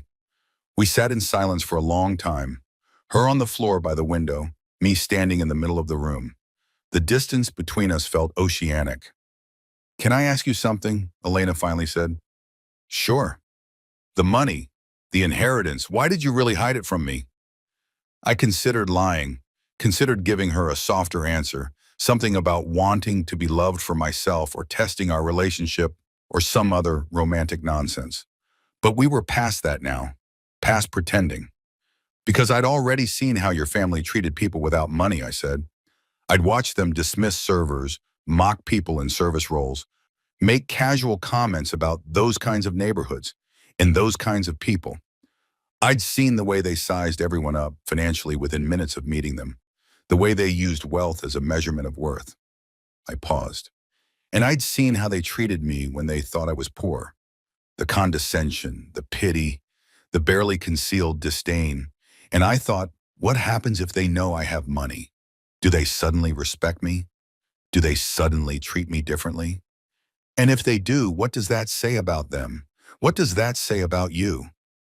So you were testing me, she said, and there was hurt in her voice. Not testing, protecting myself. There's a difference. I ran a hand through my hair. If I'd told you about the inheritance and suddenly your family started treating me better, I'd never know if they actually respected me or if they just respected my bank account. I'd never know if you loved me or if you loved the security I represented. Everything would have been tainted by the money. You don't trust me, she said flatly. I didn't trust the situation, I corrected. And Elena, I was right not to. Look at what happened last night. The second your family found out about the money, everything changed. Your father went from mocking me to scrambling to fix things. Your mother went from distant politeness to wanting to discuss this rationally. Victoria suddenly wants to meet for coffee. Everyone suddenly cares about my perspective, my feelings, my decisions. Maybe they're just trying to fix things. They're trying to fix their capital structure, I interrupted. They don't care about me. They care about my money and what my withdrawal means for the company. If I'd never invested, if I'd just kept my inheritance in index funds, they'd still be mocking me at dinner. The only thing that's changed is that I'm useful to them now. And that's exactly what I want to do upon. Elena was crying again, harder this time. So what now? You've proven your point. You've shown that my family is shallow and money-grubbing and awful. You've made me feel terrible about myself and my choices. What now, Marcus? Now you decide what kind of person you want to be, I said. Do you want to be someone who enables dysfunction because it's easier than confronting it? Someone who sacrifices her partner's dignity to maintain her family's comfort? Someone who chooses wealth and status over integrity and respect? That's not fair. Or do you want to be someone who stands up for what's right even when it's hard?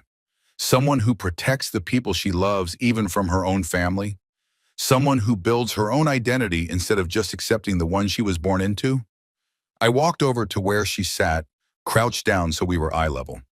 You're not a bad person, Elena, but you're not a fully realized person either. You're still your father's daughter first, your family's representative second, and yourself a distant third. And I can't be married to someone who's not herself yet. It's not fair to either of us. Are you leaving me? She whispered. I don't know, I admitted. I don't know what I'm doing. I just know that what we've been doing isn't working. It's not sustainable. It's not healthy, and I'm not going to keep doing it. I stood up, my knees cracking in protest. I'm going to stay at a hotel for a few days. Give us both space to think. You should talk to a therapist, a real therapist, not your mother or Victoria or anyone else in the family. Someone objective who can help you work through what you actually want versus what you've been conditioned to want. And what are you going to do? Figure out who I am when I'm not performing the role of the poor son-in-law, I said. Figure out what I actually want my life to look like. Figure out if there's a version of us that's healthy and real and not built on me being small so your family can feel big. I headed toward the stairs to pack a bag.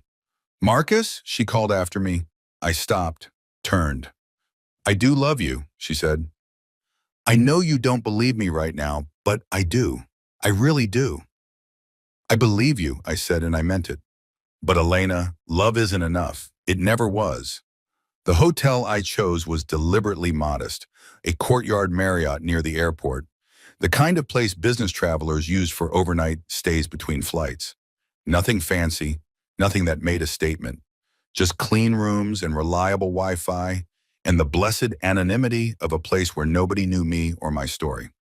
I checked in under my own name, Marcus Chen, not Marcus Ashford Chen, which Elena had suggested I take after the wedding, and I'd politely declined. The clerk didn't recognize me, didn't care about me, just handed me a key card and pointed toward the elevators. The room was exactly what I expected. Queen bed with a duvet that had been washed 1,000 times. Desk with a lamp and a phone and instructions for ordering room service. Window that looked out onto the parking lot. It was perfect. I dropped my bag on the bed and sat in the uncomfortable chair by the window and just breathed. The silence was different here. Not the loaded silence of the brownstone full of unspoken resentments and avoided conversations. Not the oppressive silence of the Ashford mansion, where quiet was a weapon and absence of sound meant someone was calculating their next attack. Just silence. Empty, neutral, mine. My phone buzzed. Sarah Chen. How did it go? Her text read. About as well as expected, I typed back. I'm at a hotel, taking some space. Smart. Brewster called again. Same threats, no substance. I told him to file something or fuck off. Despite everything, I smiled. You're earning your fee. Damn right I am. You okay? I thought about that. Was I okay? Getting there, I typed. Good. Call if you need anything. Otherwise, radio silence until they actually file something, which they probably won't because they don't have a case. I set the phone down and stared at the parking lot. Cars coming and going, people living their lives, traveling for business or pleasure or obligation. Each one a story I'd never know, a life I'd never intersect with. There was freedom in that anonymity, in being nobody to anyone, in not having to perform or explain or justify. I thought about my grandmother again, Ruth Chen, who'd lived her entire adult life in that one-bedroom apartment in Queens, who'd taken the bus everywhere because cars were an unnecessary expense, who'd eaten modest meals and worn the same clothes for years and never once complained about what she didn't have. She'd been happy, I thought, or at least content. She'd found satisfaction in her routine, her independence, her control over her own life. She'd never needed anyone's approval or validation. She just existed on her own terms, by her own rules. I wanted that. That clarity of purpose, that self-sufficiency, that freedom from the weight of other people's expectations. My phone rang. Elena. I let it go to voicemail. It rang again. Richard. Voicemail. Again. Patricia. Voicemail. I turned off the phone. The sun was setting, casting orange light across the parking lot. I watched it disappear behind the buildings in the distance. Watched the sky cycle through colors, orange to pink to purple to dark blue to black. And I felt something I hadn't felt in 3 years. Peace, not happiness exactly, not joy, but peace, the absence of tension, the lifting of a weight I'd been carrying so long, I'd forgotten what it felt like to stand up straight. I ordered room service, a burger and fries, nothing fancy, nothing that cost more than it should just because it could. It arrived exactly as advertised. Hot, filling, mediocre in the best possible way. I ate it while watching mindless TV, a sitcom I'd never seen before about people with problems that resolve themselves in 22 minutes. Problems like miscommunication and mistaken identity and forgotten anniversaries. Problems that seemed trivial and enormous simultaneously. I fell asleep with the TV still on, in my clothes, on top of the covers, and I slept better than I had in months. I woke up at 6 a.m. to pounding on my door. For a moment, I was disoriented. The unfamiliar room, the TV still playing infomercials, the light wrong from my bedroom. Then it came back, the hotel, the escape, the decision to take space, the pounding continued. Marcus, I know you're in there. Open the fucking door. Justin, Elena's brother, how the hell had he found me? I didn't move, didn't respond. Just lay there listening to him pound and yell. You can't hide from this. You can't just destroy Dad's company and then Disappear like a coward. Actually, I could. That was literally what I was doing. You owe us a conversation. You owe Dad an explanation. I didn't owe anyone anything. That was the whole point. The pounding stopped. I heard Justin's voice, muffled now, clearly on his phone. Yeah, he's not answering. I don't know. What do you want me to do? Break down the door? Fine, yeah, I'll wait. Great, he was waiting. Fantastic. I got up, showered, dressed in the same clothes from yesterday because I'd only packed for one night and hadn't thought this through, brushed my teeth with the hotel toothbrush that felt like sandpaper. When I opened the door, Justin was leaning against the opposite wall, scrolling through his phone. He looked up and I saw Richard in his face. The same entitled certainty, the same assumption that the world existed to serve him. Finally, he said, Jesus Christ, Marcus, I've been out here for 20 minutes. I know, I heard you. I stepped into the hallway, pulled the door closed behind me. How did you find me? Followed you yesterday. Waited in the parking lot until I saw which room you went into. He said it like it was obvious, like stalking your brother-in-law to a hotel was a completely normal thing to do. That's creepy, Justin. What's creepy is destroying Dad's company and then hiding out in a Marriott like some kind of, I don't know, like some kind of corporate terrorist. Corporate terrorist? I couldn't help but laugh. I withdrew my own money from an investment. That's not terrorism, that's just capitalism. You know what you did. Don't pretend this was just business. He pushed off the wall, got in my space in a way that was probably meant to be intimidating. It might have worked 3 years ago. Today it just annoyed me. Step back, Justin. Or what? You'll sue me? You'll pull your money out of something else? You're not scary, Marcus. You're just a guy with money who got his feelings hurt. And you're a 26-year-old trust fund kid who's never worked a real day in his life telling me about hurt feelings. The irony is pretty rich. His face flushed. Fuck you. At least I didn't spend 3 years lying to my wife about being a millionaire. You're right, I agreed. You spent 3 years mocking someone for being poor when I actually had more money than your entire family. So who's the real idiot in that scenario? That stopped him. I could see him processing, realizing the implications. All those jokes about my car, my clothes, my career. All those knowing smirks when I ordered the cheaper wine or suggested less expensive restaurants. All that superiority based on a completely false premise. You made us look like assholes, he said finally. No, you made yourselves look like assholes. I just stopped pretending I didn't notice. Dad wants to meet with you today, this morning. He's willing to discuss terms for you to reinvest. I'm not interested in terms. Marcus, be reasonable. I am being reasonable. I'm being perfectly reasonable. I invested my money. I withdrew my money. That's the beginning and end of my obligation to your father or his company. Anything else is a choice, and I'm choosing not to. You can't just, I can actually. That's the thing about having your own resources, Justin. I can do whatever I want. I don't need your family's approval or permission or forgiveness. I don't need anything from any of you. He stared at me, and I saw something shift in his expression. Something like understanding, maybe. Or fear. What about Elena? He asked, his voice quieter now. You need her, right? You love her. I do love her, but I don't need her. Not if being with her means accepting how your family treats me. Not if being with her means being small, so all of you can feel big. She's falling apart, you know. She's been crying for 2 days straight. Mom's worried she's going to have a breakdown.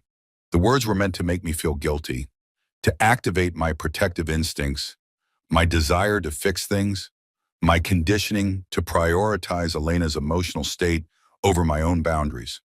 3 years ago, it would have worked. Then maybe she should talk to a therapist, I said.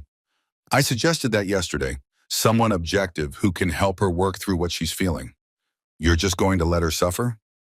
I'm not letting her do anything. She's an adult making her own choices. If she's suffering, it's because she's realizing that her choices have consequences. That's not me being cruel, Justin. That's just reality. He shook his head, disgusted. You've changed. No, I just stopped pretending to be who you wanted me to be. I walked past him toward the elevator. He didn't follow, just stood there in the hallway looking confused and angry, and somehow smaller than he had 5 minutes ago. The elevator doors opened. I stepped inside. "Marcus!" Justin called out. I held the doors. "What?" "Dad's going to destroy you. You know that, right? He's got lawyers, resources, connections. He's going to make this as painful as possible." "Let him try," I said. "I've got lawyers too, and Sarah Chen doesn't lose." The doors closed on his shocked expression. Sarah called me at 9 a.m. while I was eating continental breakfast in the hotel lobby. I answered on the first ring. "They filed," she said without preamble. I swallowed my mediocre coffee. "Filed what?" "A lawsuit, breach of fiduciary duty, tortious interference with business relationships, and my personal favorite, fraudulent inducement. They're claiming you invested with a secret intent to withdraw at a strategic moment to cause maximum damage. That's insane. It's also expensive to defend against, which is the point. They filed in New York, which means we need to engage local counsel. They're asking for injunctive relief, forcing you to maintain your investment pending resolution. And they've requested an expedited hearing." I set down my coffee. "How expedited?" "Friday, 3 days from now." "Can they do that?" "They can request it. Whether the judge grants it is another question." "But Marcus, this is the opening salvo. They're going for shock and awe, maximum pressure, maximum hot, maximum stress. They want you to settle before this gets to discovery. Because discovery would expose what? That you did nothing wrong, that every investment was properly documented, that every withdrawal followed procedure, that their entire case is bullshit wrapped in legal paper." I heard her typing. "But here's the thing, bullshit takes time to disprove. Time costs money. Money costs stress. They're banking on you deciding it's easier to just reinvest and make this go away. What do you recommend?" "Fight. File a motion to dismiss. Countersue for abuse of process if we're feeling spicy. Make this so expensive and painful for them that they're the ones who want to settle." "How much is this going to cost?" "Legal fees? Probably $500,000 before we're done, maybe more if it goes to trial." I thought about that number. 6 months ago, it would have terrified me. Today, with $39 million in liquid assets, it was annoying but manageable. "Do it," I said. "File the motion to dismiss. And yeah, let's be spicy. Countersue." "You're sure? Because once we countersue, this becomes a war. No going back." "I'm sure they want a war. They've got one." I could hear her smiling through the phone. "This is why I love my job. I'll draft the papers today." "You will need to come to New York for the Friday hearing, though. Can you do that?" "I'll be there." "Good. And Marcus, don't talk to any of them. Not Elena, not Richard, not the family lawyer. Everything goes through me now." "Understood?" "Understood." She hung up. I sat there staring at my half-eaten bagel, trying to process what had just happened. Richard had actually sued me, had actually weaponized the legal system to try to force me back into submission. 3 years of silent investment, of quiet support, of funding his success while absorbing his abuse. And this was the gratitude. This was what happened when you finally stood up for yourself. My phone buzzed, a text from a number I didn't recognize. "Mr. Chen, this is David Chen from the Wall Street Journal. I'm writing a story about Ashford Industries and recent investor movements. Would you be available for comment?" Oh no, this was leaking already. Of course it was. High-profile company, sudden investor withdrawal. Family drama. This was exactly the kind of story business media loved. I didn't respond. Instead, I called Sarah back. "The press knows," I said when she answered. "Fuck, how?" "Wall Street Journal just texted me for comment. Don't respond, don't confirm, don't deny, just complete radio silence." More typing. This changes things. Once this is public, the pressure on Richard intensifies. His board will have questions. Other investors will get nervous. He's going to escalate. More than suing me? Much more. Expect a PR campaign. Expect leaks painting you as unstable, vindictive, maybe financially reckless. Expect your personal life to become very public very quickly. What do I do? Nothing. Let them throw their punches into empty air. The more they attack someone who isn't defending, the worse they look.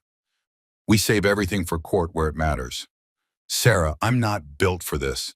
I'm not some corporate warrior. I'm just a guy with principles who's tired of being shit on. I know. But here's what you need to understand, Marcus. You've already won the moral argument. You invested legally, withdrew legally, did everything by the book.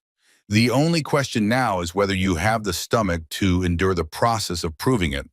And if I don't, then they win. You reinvest, they control you forever, and nothing changes except they know they can bully you into compliance. Is that what you want? No. Then trust me.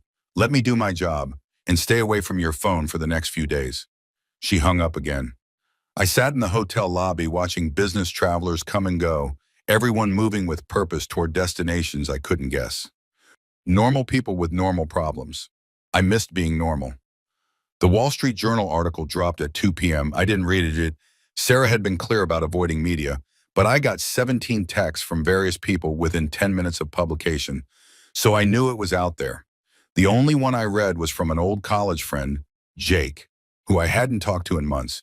Dude, are you the Marcus Chen in this WSJ article about Ashford Industries? Because if so, legendary move. So it was public now. My private war with Richard had become entertainment for business school graduates and finance bros. My phone rang. Elena. I declined the call. It rang again. Unknown number. Declined again. Another unknown number. Declined. I turned off the phone entirely and went for a walk. Boston in October was beautiful in a dying sort of way. Leaves turning colors before falling. Air crisp enough to hurt your lungs slightly. That particular quality of autumn light that made everything look both vivid and melancholy simultaneously. I walked without destination, just moving, burning off the nervous energy that came from having your life become a news story. Through the common, past the swan boats, along the streets I'd walked 1,000 times before, but somehow felt different now. Everything felt different now.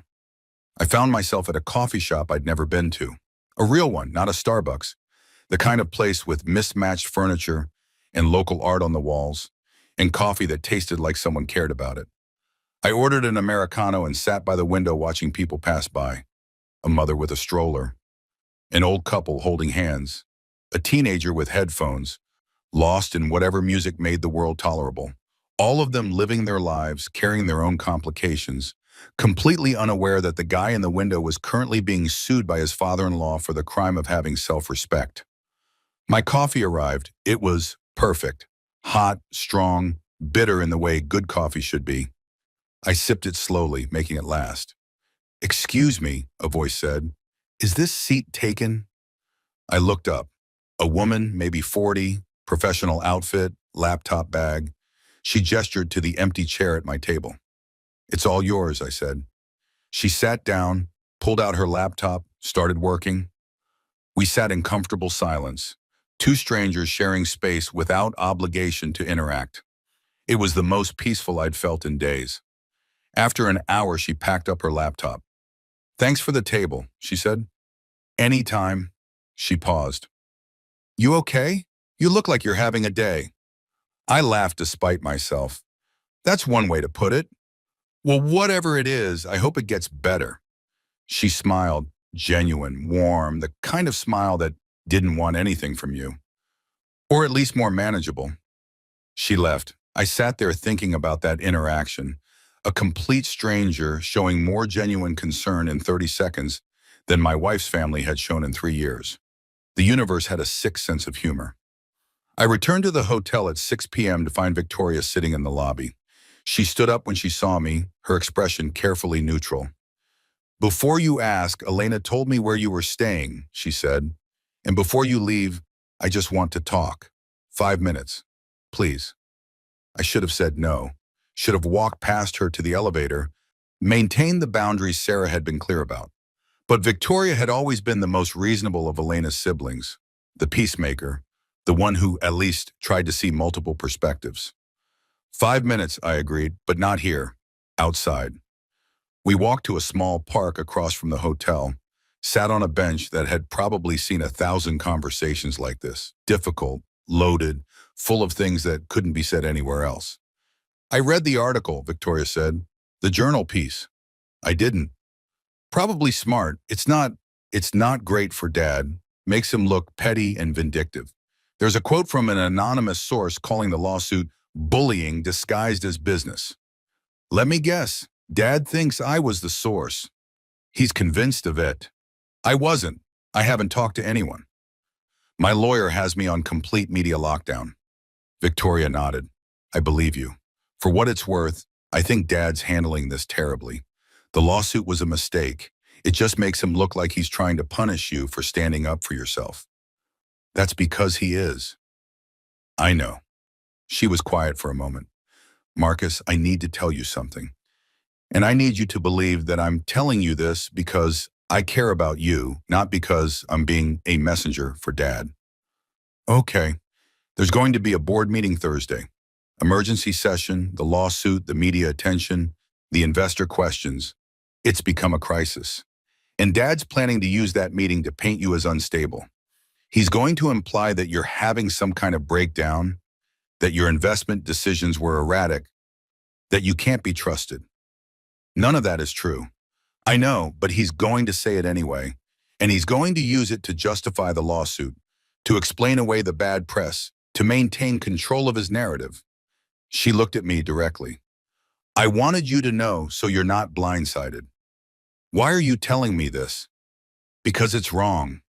What Dad did to you at dinner, what he's doing now with the lawsuit, it's all wrong. You invested your own money. You withdrew your own money. The fact that he's making this into some kind of war says more about him than it does about you. I studied her face, looking for the angle, the manipulation. But she seemed genuine. Tired and edgy, but genuine. Does Elena know you're here? I asked. No, she's not doing well, Marcus. She's barely eating, barely sleeping. She feels caught between you and Dad, and she doesn't know how to navigate it. She doesn't have to be caught between us. She just has to decide who she is and what she stands for. That's not as easy as you make it sound. Not when you've spent your whole life being told that family loyalty is everything, that you never air dirty laundry, that you protect the Ashford name no matter what. I'm her family too, or I'm supposed to be. I know, and I think she knows that too. But knowing something intellectually and being able to act on it emotionally are different things. Victoria pulled her coat tighter against the cold. I'm not defending her choices. I'm just trying to help you understand why she's making them. I appreciate that. I do. But understanding doesn't change anything. Doesn't it? If you understand that she loves you but she's paralyzed by fear and conditioning, doesn't that at least give you something to work with? I thought about that. Maybe, but it also doesn't change what I need from a partner. I need someone who can stand up for me. Someone who values my dignity as much as her family's comfort. And I don't know if Elena can be that person. She could be, with help, with therapy, with distance from Dad's influence. With a lot of things that might not happen, I finished. Victoria, I appreciate what you're trying to do, really, but I can't keep waiting for Elena to become someone she might never become. That's not fair to either of us. She nodded slowly. I understand, I wanted you to know that not everyone in this family thinks you're the villain. Some of us think you did what you had to do, and some of us are sorry it came to this. Thank you. That means more than you know. She stood up. The board meeting is Thursday at 10 a.m. at the main office. If you wanted to show up, you'd have every right as a shareholder. Well, former shareholder. It might be interesting. Why would I want to subject myself to that? Because right now, Dad controls the narrative. He gets to tell the board his version of events without any pushback. But if you were there, with documentation, with the real timeline, with proof that everything you did was legal and justified, she shrugged. It might change some minds, might even change how this whole thing plays out. She walked away before I could respond, leaving me sitting on a bench in a park as the sun set and the temperature dropped. Thursday, the board meeting. The chance to confront Richard in front of the people whose opinions actually mattered to him. The chance to stop being reactive and start controlling my own story. I pulled out my phone, turned it on, called Sarah. "I need you to get me into a board meeting," I said when she answered. "Well," she said, and I could hear the smile in her voice. "This is about to get interesting." Sarah worked her magic. By Wednesday evening, I had formal notification that as a former significant shareholder who'd divested within the past 30 days, I had the right to attend the emergency board meeting as an observer. It wasn't a vote. It wasn't a seat at the table. But it was access. Richard would hate it. That thought made me smile more than it probably should have. I flew to New York Wednesday night, checked into another anonymous hotel, a Hilton this time, near the Ashford Industries headquarters in Midtown. Sarah met me in the lobby bar at 9 p.m., spreading documents across the table between our drinks. "Here's what you need to understand," she said, sliding a folder toward me. "This isn't just about you and Richard anymore. The board has fiduciary responsibilities to all shareholders. The fact that a major investor withdrew suddenly raises questions they're legally obligated to ask." "What kind of questions?" "Why did you withdraw? Was it because of internal problems you discovered? Did you lose confidence in management? Is there something wrong with the company that other investors should know about?" She tapped the folder. "These are the questions Richard doesn't want asked because they all lead to uncomfortable territory." I opened the folder. It contained financial analysis, investment timelines, documentation of every transaction I'd made over 3 years. "You put this together?" "My team did. Worked around the clock. We're going to preemptively answer every question the board might have before they have to ask." She pulled out another document. "This is the timeline of your investments, cross-referenced with major company decisions. Notice anything interesting?" I scanned the pages. My investments had consistently preceded major initiatives: the European expansion, the tech division launch, the manufacturing facility upgrades. I was funding his growth. You were providing crucial capital at strategic moments, and you did it quietly, without demanding board seats or special treatment or any of the ego stroking that usually comes with major investments. She leaned back. "You were the ideal investor, Marcus. Silent, supportive, patient. The board is going to want to know why that ideal investor suddenly left. And Richard's going to say it's because I'm vindictive and unstable." "Exactly. Which is why we're going to let the documents tell a different story. Every investment carefully researched, every withdrawal properly noticed, nothing erratic, nothing emotional. Just calculated decisions based on sound reasoning."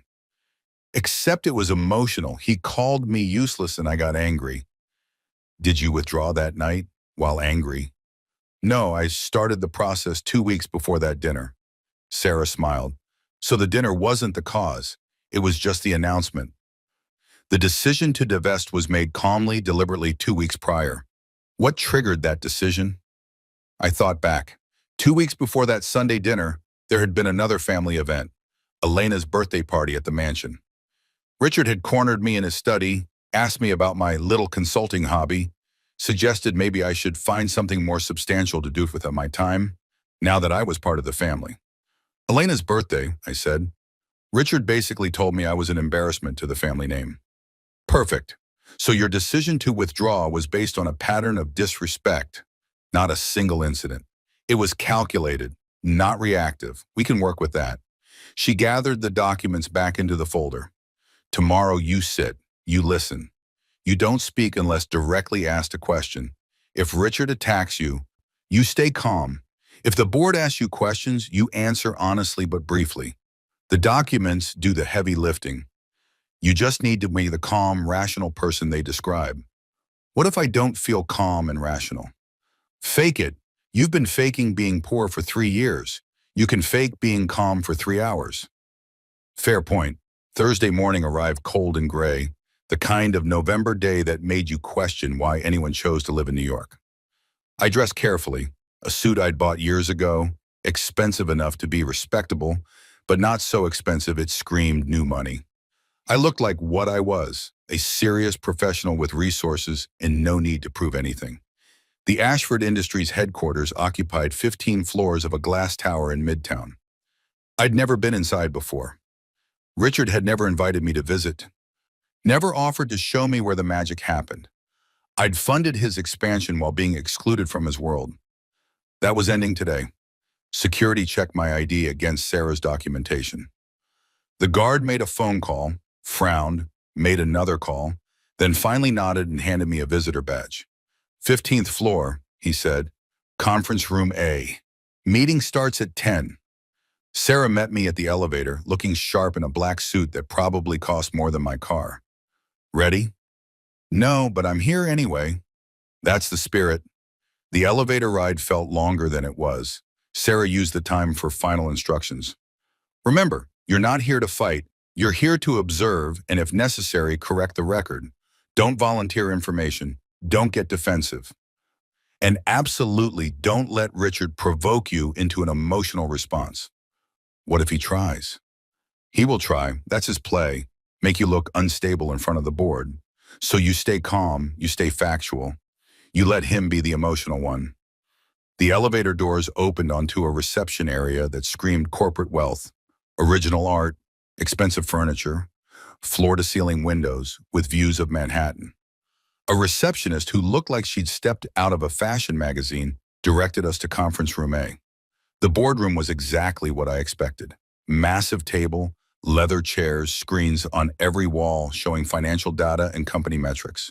10 people were already seated, the Ashford Industries Board of Directors, a mix of industry veterans, financial experts, and professional board members who made their living providing oversight to companies like this. And at the head of the table, Richard Ashford III, looking like he owned the room, which technically he did. His face when he saw me was worth every penny I was paying Sarah. Shock first, then rage barely controlled, then calculation as he realized he couldn't throw me out without explaining why, which would require admitting I had a right to be there. Marcus, he said, his voice tight. What a surprise. Richard, I nodded politely. Thank you for accommodating my observer status. I wasn't aware we had a choice. Sarah smiled pleasantly. Mr. Chen's recent divestment gives him certain rights under the corporate bylaws. I've provided documentation to your counsel. David Brewster, sitting to Richard's right, looked like he'd swallowed something sour. The documentation is in order. Mr. Chen has observer status for this meeting only. Wonderful, Richard said, not meaning it at all. Please, Marcus, have a seat. Sarah, you as well. We sat at the far end of the table, positioning ourselves as observers rather than participants. The board members were watching this exchange with varying degrees of interest. Some looked confused, others intrigued. One older woman at the middle of the table looked downright amused. Richard called the meeting to order, went through preliminary business, approval of minutes from the last meeting, routine financial updates, standard corporate procedure. His voice was steady, professional, giving no indication that he was facing a crisis. Then he got to the real agenda. As you're all aware, he said, we've experienced an unexpected capital withdrawal from a significant investor. This has created some short-term challenges that we need to address. How significant? Asked a board member I didn't recognize. 50s, balding, expensive suit. $37 million, Richard said. Approximately 12% of our liquid operating capital. Murmurs around the table. 12% was significant but not catastrophic. Still, it was enough to cause problems. Who was the investor? Asked the amused-looking woman. Richard hesitated. This was the moment. This was where he either acknowledged me or tried to dance around it. Marcus Chen, he finally said. My son-in-law. More murmurs, louder this time. Several board members glanced toward me. I kept my expression neutral. Your son-in-law invested $37 million in this company? The woman sounded genuinely curious. That's quite a vote of confidence. It was, until he decided to withdraw it all at once with minimal notice, creating unnecessary disruption and triggering the lawsuit we've filed. Actually, Sarah interjected smoothly, Mr. Chen provided 45 days notice of withdrawal, which exceeded the contractual requirement by 15 days. All procedures were followed exactly as specified in the investment agreements. Brewster jumped in. The lawsuit isn't about procedure, it's about intent. We believe Mr. Chen invested with a deliberate plan to withdraw at a strategically damaging moment. Based on what evidence? Sarah asked. Mr. Chen invested consistently over 3 years. His withdrawal was initiated following standard notice procedures. What exactly suggests deliberate sabotage? The timing, Richard said. He announced his withdrawal at a family dinner in front of everyone, deliberately causing maximum embarrassment and disruption. He announced it, Sarah corrected. The withdrawal itself had been initiated 2 weeks prior through proper legal channels. The announcement was simply informing family members of a decision already made and filed. The balding board member raised his hand.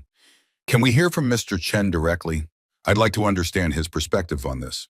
Richard looked like he'd bitten into a lemon.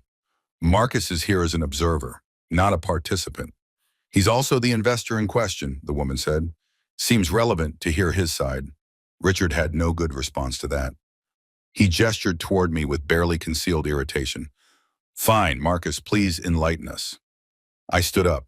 Sarah had prepared me for this, but actually doing it, actually standing in front of Richard's board and contradicting his narrative, felt surreal. Thank you, I said. I'll be brief. 3 years ago, I inherited a significant sum from my grandmother. I chose to invest a portion of it in Ashford Industries because I believed in the company's direction and leadership. I made those investments quietly through standard investment vehicles, without seeking recognition or special treatment. I paused, making eye contact with different board members. Over 3 years, I invested $37 million. During that time, my capital helped fund the European expansion, the tech division launch, and several other major initiatives. The company performed well. My investment generated solid returns. By all objective measures, it was a successful investment. So why withdraw? Asked another board member. Because the personal cost of maintaining that investment became untenable. I was in a situation where I was being treated poorly by people who didn't know I was supporting their success. That became incompatible with my self-respect. Richard's face was reddening. Treated poorly? Marcus, you're being... Let him finish, the woman said sharply. I nodded my thanks to her. I'm not claiming the company did anything wrong. I'm not suggesting there were problems with management or operations. This was purely a personal decision based on personal circumstances. I initiated the withdrawal process through proper channels, provided appropriate notice, and followed every procedure specified in my investment agreements. In the announcement at the family dinner, the balding man asked, was poor timing on my part, I admitted. I should have informed my father-in-law privately before making it public to the family. That's a legitimate criticism, but the decision itself, the withdrawal, was already made and filed through legal channels before that dinner occurred. I sat down. Sarah gave me a subtle nod of approval. Richard tried to regain control. What my son-in-law isn't mentioning is that this withdrawal has created serious operational challenges. We've had to renegotiate loan terms, delay certain initiatives, and deal with questions from other investors about company stability. All of which are normal business challenges when a major investor withdraws, Sarah said. Nothing about this withdrawal was designed to create those problems. They're simply the natural consequence of capital movement in a business. The woman leaned forward. Mr. Ashford, let me ask you something directly. Did you know your son-in-law had made these investments? Richard hesitated. Not initially. The investments were made through corporate entities that obscured the individual investor's identity. So for 3 years, he was funding your company's expansion, and you had no idea it was him? That's correct. And during those 3 years, how would you characterize your personal relationship with him? This was dangerous territory. Richard knew it. I could see him calculating, trying to find an answer that didn't make him look terrible. We had a normal family relationship, he finally said. Define normal, the woman pressed. We had disagreements, occasionally, as families do, but nothing that would indicate this kind of response. I stayed quiet. Let him lie. Let the board see him evade. The woman turned to me. Mr. Chen, would you characterize your relationship with Mr. Ashford as normal with occasional disagreements? Sarah started to object. This was getting into territory beyond the investment question, but I put a hand on her arm. No, I said simply. I would characterize it as consistently hostile on his part and accommodating on mine. For 3 years, I endured regular mockery about my income, my career, and my worth as a person. I absorbed it because I loved his daughter and wanted to maintain family peace. But when I realized I was funding the platform from which he mocked me, I decided I'd rather invest my money elsewhere. Silence in the room. Complete, absolute silence. Richard looked like he was going to explode. That is a gross mischaracterization. Is it? The woman looked at him steadily. Because it seems to me that if you were unaware your son-in-law was a major investor, you must have believed he was relatively poor. And if you believed that, and you were making comments about his income and career, that would indeed constitute mockery. This is inappropriate, Brewster interjected. We're here to discuss the business implications of the withdrawal, not family dynamics. The family dynamics are relevant, another board member said. Younger guy, tech background, based on his hoodie and jeans. Because they explain the withdrawal. If this was just about returns or company performance, that would be concerning. But if it's about a hostile personal relationship, that's actually reassuring. It means the company fundamentals are sound. Exactly, Sarah said. Mr. Chen isn't withdrawing because he lost faith in Ashford Industries. He's withdrawing because maintaining the investment required maintaining a personal relationship that had become toxic. That's actually the best case scenario for the company. The board members started talking among themselves. I caught fragments of conversation. Personal matter, not about company performance. Legal fees seem wasteful. Richard was losing control of the room. I could see it happening, could see the board members reassessing the situation based on information that contradicted his narrative. We're filing the lawsuit to protect shareholder value, Richard said loudly, trying to regain authority. To establish that investors can't simply withdraw major capital on a whim based on personal grievances. But he didn't withdraw on a whim, the woman said. He followed every procedure, provided proper notice, did everything by the book. Mr. Ashford, I'm struggling to understand what law you believe he broke. Brewster started explaining the legal theory, fiduciary duty, good faith obligations, tortious interference. But I could tell the board wasn't buying it. They were business people, not lawyers. They understood that investors had rights, that capital moved, that personal relationships affected business decisions. They understood that Richard was using the lawsuit as a weapon, not a legitimate legal action. After 20 minutes of debate, the woman, Osbar Shayi, I later learned that she was Catherine Morrison, former CEO of a major pharmaceutical company. They called for a vote. I move that we direct counsel to withdraw the lawsuit against Marcus Chen and instead focus on standard capital replacement procedures. All in favor? 8 hands went up. Only Richard and Brewster abstained. Richard's face was ashen. This is a mistake. This sets a terrible precedent. The precedent it sets, Morrison said, is that we don't waste company resources on personal vendettas. The lawsuit was always a stretch legally. Now that we understand the full context, it's clearly inappropriate. Mr. Chen did nothing wrong. He exercised his rights as an investor. We move on. She turned to me. Mr. Chen, on behalf of the board, I apologize for any inconvenience the lawsuit has caused. We'll have it withdrawn by end of business today. I stood.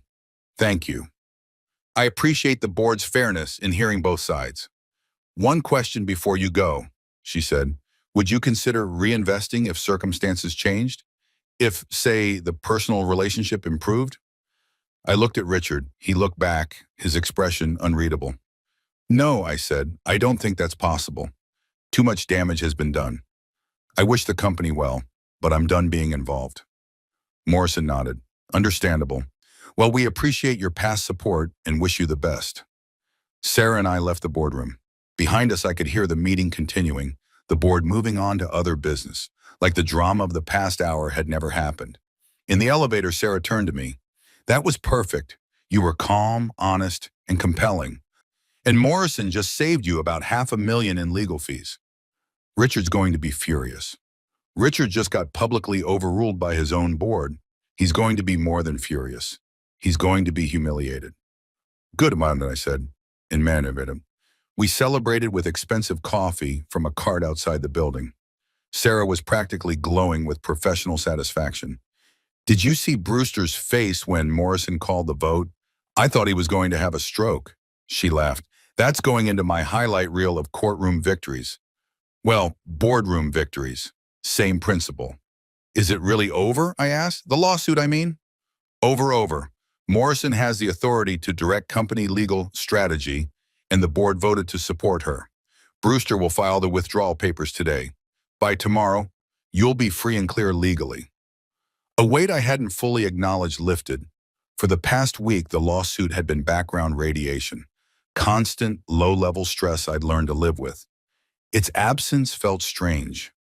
My phone buzzed. Elena. Then again, Richard, then Victoria, then a number I didn't recognize. You should probably answer that last one, Sarah said. Could be press. I checked. It was a Boston number. I answered cautiously. Hello? Mr. Chen? This is Dr. Rebecca Walsh. I'm a therapist, and your wife Elena contacted me about potentially beginning couples counseling. She said you'd suggested she seek professional help. I stepped away from Sarah, lowered my voice. I suggested she see a therapist individually, yes. I'm not sure couples counseling is appropriate right now. I understand. Would you be willing to meet with me once, alone, just to discuss what's happened and what you need? No commitment to ongoing therapy, just a conversation. Something in her voice, calm, professional, but genuinely curious rather than judgmental, made me pause. When? I have an opening tomorrow afternoon, 2 p.m. My office is in Back Bay. I'll be there. Excellent. Elena gave me a brief overview, but I'd like to hear your perspective directly. See you tomorrow, Mr. Chen. She hung up. I turned back to Sarah. Therapist, I explained. Elena set up couples counseling. Are you going to go? I'm meeting with her tomorrow, just to talk, apparently. Be careful. Therapists can be sneaky. They make you feel safe, and then you end up examining your childhood trauma and commitment issues. Is that the voice of experience? 2 divorces. Marcus, I've seen more therapists than I care to count. She finished her coffee. But seriously, if you're going to try to salvage things with Elena, professional help isn't the worst idea. Just make sure the therapist isn't already in Elena's pocket. How would I know that? Ask directly. Good therapists will be honest about their relationship with other clients and any potential conflicts of interest. I nodded, filing that away. My phone buzzed again. This time a text from an unknown number. This is Catherine Morrison. Got your number from the company directory before your access was revoked. Would you be available for coffee? I'd like to discuss something privately. I showed Sarah. She raised her eyebrows. Morrison wants to meet? Interesting. She doesn't strike me as the social coffee type. I texted back, available today, if that works. You name the place. Response came immediately. Bluestone Lane, corner of 51st and Park, 4 p.m. See you there, boy. Sarah checked her watch. That gives you 4 hours. Want to grab lunch? There's a great sushi place near my office. Rain check. I need to walk. Process everything. Fair enough. Call me if you need anything. And Marcus, you did good today. Really good. She headed back toward her office. I started walking with no particular destination in mind. New York in November was different from Boston. More aggressive somehow, the cold wind channeled between buildings into weapons, the crowds moving with hostile efficiency. I walked through Midtown, past Trump Tower and the holiday decorations already going up, through the crush of tourists and business people and everyone else trying to navigate the city. My phone rang. Elena, I answered this time. Marcus, her voice was thick like she'd been crying. Did you really just humiliate my father in front of his board? I told the truth in front of his board. If that humiliated him, that's on him. He called me. He's devastated. He said you made him look like a bully and an abuser. Did I lie? Did I misrepresent anything? Silence, then quietly. No. Then what exactly do you want from me, Elena? An apology for finally standing up for myself? I want you to understand that you're destroying my family. My father, my relationship with him, everything. Is your pride really worth that? It's not about pride. It's about respect. It's about not being treated like garbage by people who should value me. And yes, Elena, that's worth standing up for. Even if it cost you your marriage? The question hung there. The real question, the one we'd been dancing around since Sunday night. Is that a threat? I asked quietly. It's a reality check. You can't wage war on my family and expect me to just, what, choose you over them? Actually, yes, that's exactly what I expect. You're my wife. When your father treats me like garbage, you should choose me. Every single time. That's not fair. Elena, I stood in a boardroom today and explained to strangers how your father spent 3 years mocking me while I secretly funded his company's growth. Do you understand how humiliating that was? How much it cost me to admit that publicly? You chose to be there. You chose to make it public. Because your father sued me, because he weaponized the legal system to try to force me back into submission. What was I supposed to do? Just take it? Just accept being bullied because standing up for myself makes your family uncomfortable? I don't know, Marcus. I don't know what you're supposed to do. I just know that this version of you, this angry, vindictive version, isn't someone I recognize. This version of me has self-respect. If that's unrecognizable to you, what does that say about our marriage? I heard her breath catch. Are you saying you want a divorce? I'm saying I want a wife who respects me or to defend me. If you can't be that person, then yeah, maybe we need to talk about divorce. You're really going to throw away 3 years of marriage because of Sunday dinners? Elena, those Sunday dinners were our marriage. They were the clearest expression of what our relationship actually is. You choosing your family's comfort over my dignity. I'm not throwing anything away. I'm just finally acknowledging what's been true the whole time. I love you, she said, and she was crying now. Doesn't that count for anything? It counts for a lot, but it's not enough. Love without respect is it's just pain wearing a pretty mask. So that's it? We're done? I don't know. I'm meeting with the therapist tomorrow. We'll see what she says. But Elena, if we're going to have any chance of fixing this, you need to be honest with yourself about your family, about who they are, about how they treat people, because I can't go back to being the family punching bag. I won't. I understand, she whispered. Do you? Because I need you to really understand. I'm not asking you to cut them off or disown them. I'm just asking you to set boundaries, to stand up for me when they're being cruel, to choose our marriage over their comfort. Can you do that? Silence stretched between us. In that silence, I heard her answer. I don't know, she finally said. I want to, but I don't know if I can. Then we have a problem. Marcus, I have to go. I have a meeting with Catherine Morrison. We'll talk tomorrow after I see the therapist. I hung up before she could respond. Stood on a street corner in Midtown Manhattan, surrounded by strangers, feeling more alone than I'd felt in years, but also, somehow, more myself. Bluestone Lane was one of those aggressively hip coffee shops that felt like it had been designed by algorithm.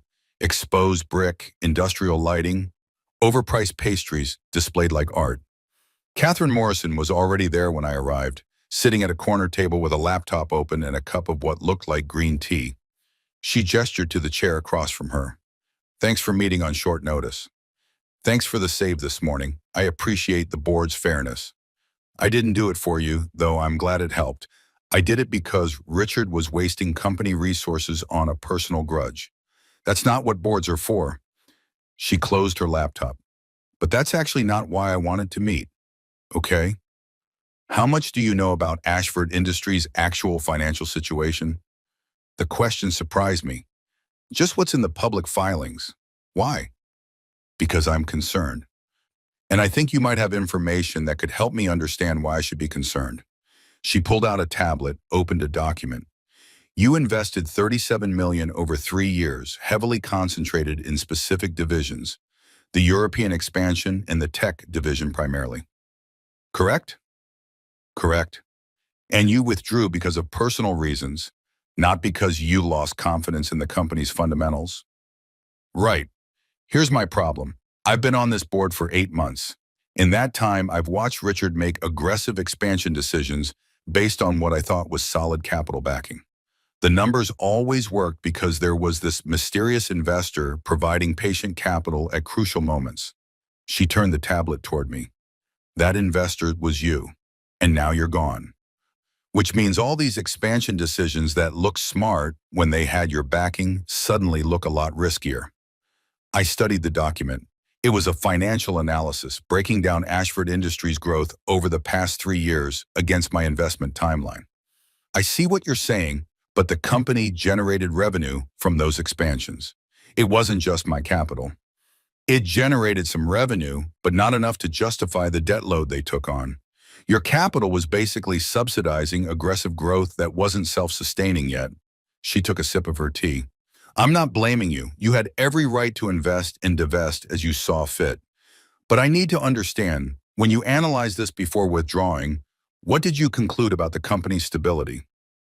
This was dangerous territory. If I admitted I'd known my withdrawal would create problems, that could support Richard's lawsuit.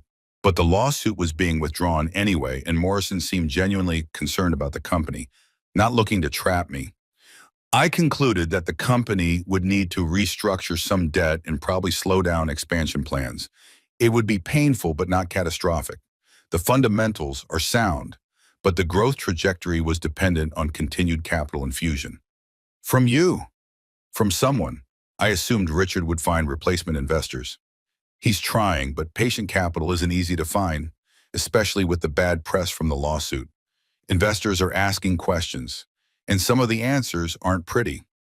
She showed me another document, a private analysis from an investment firm.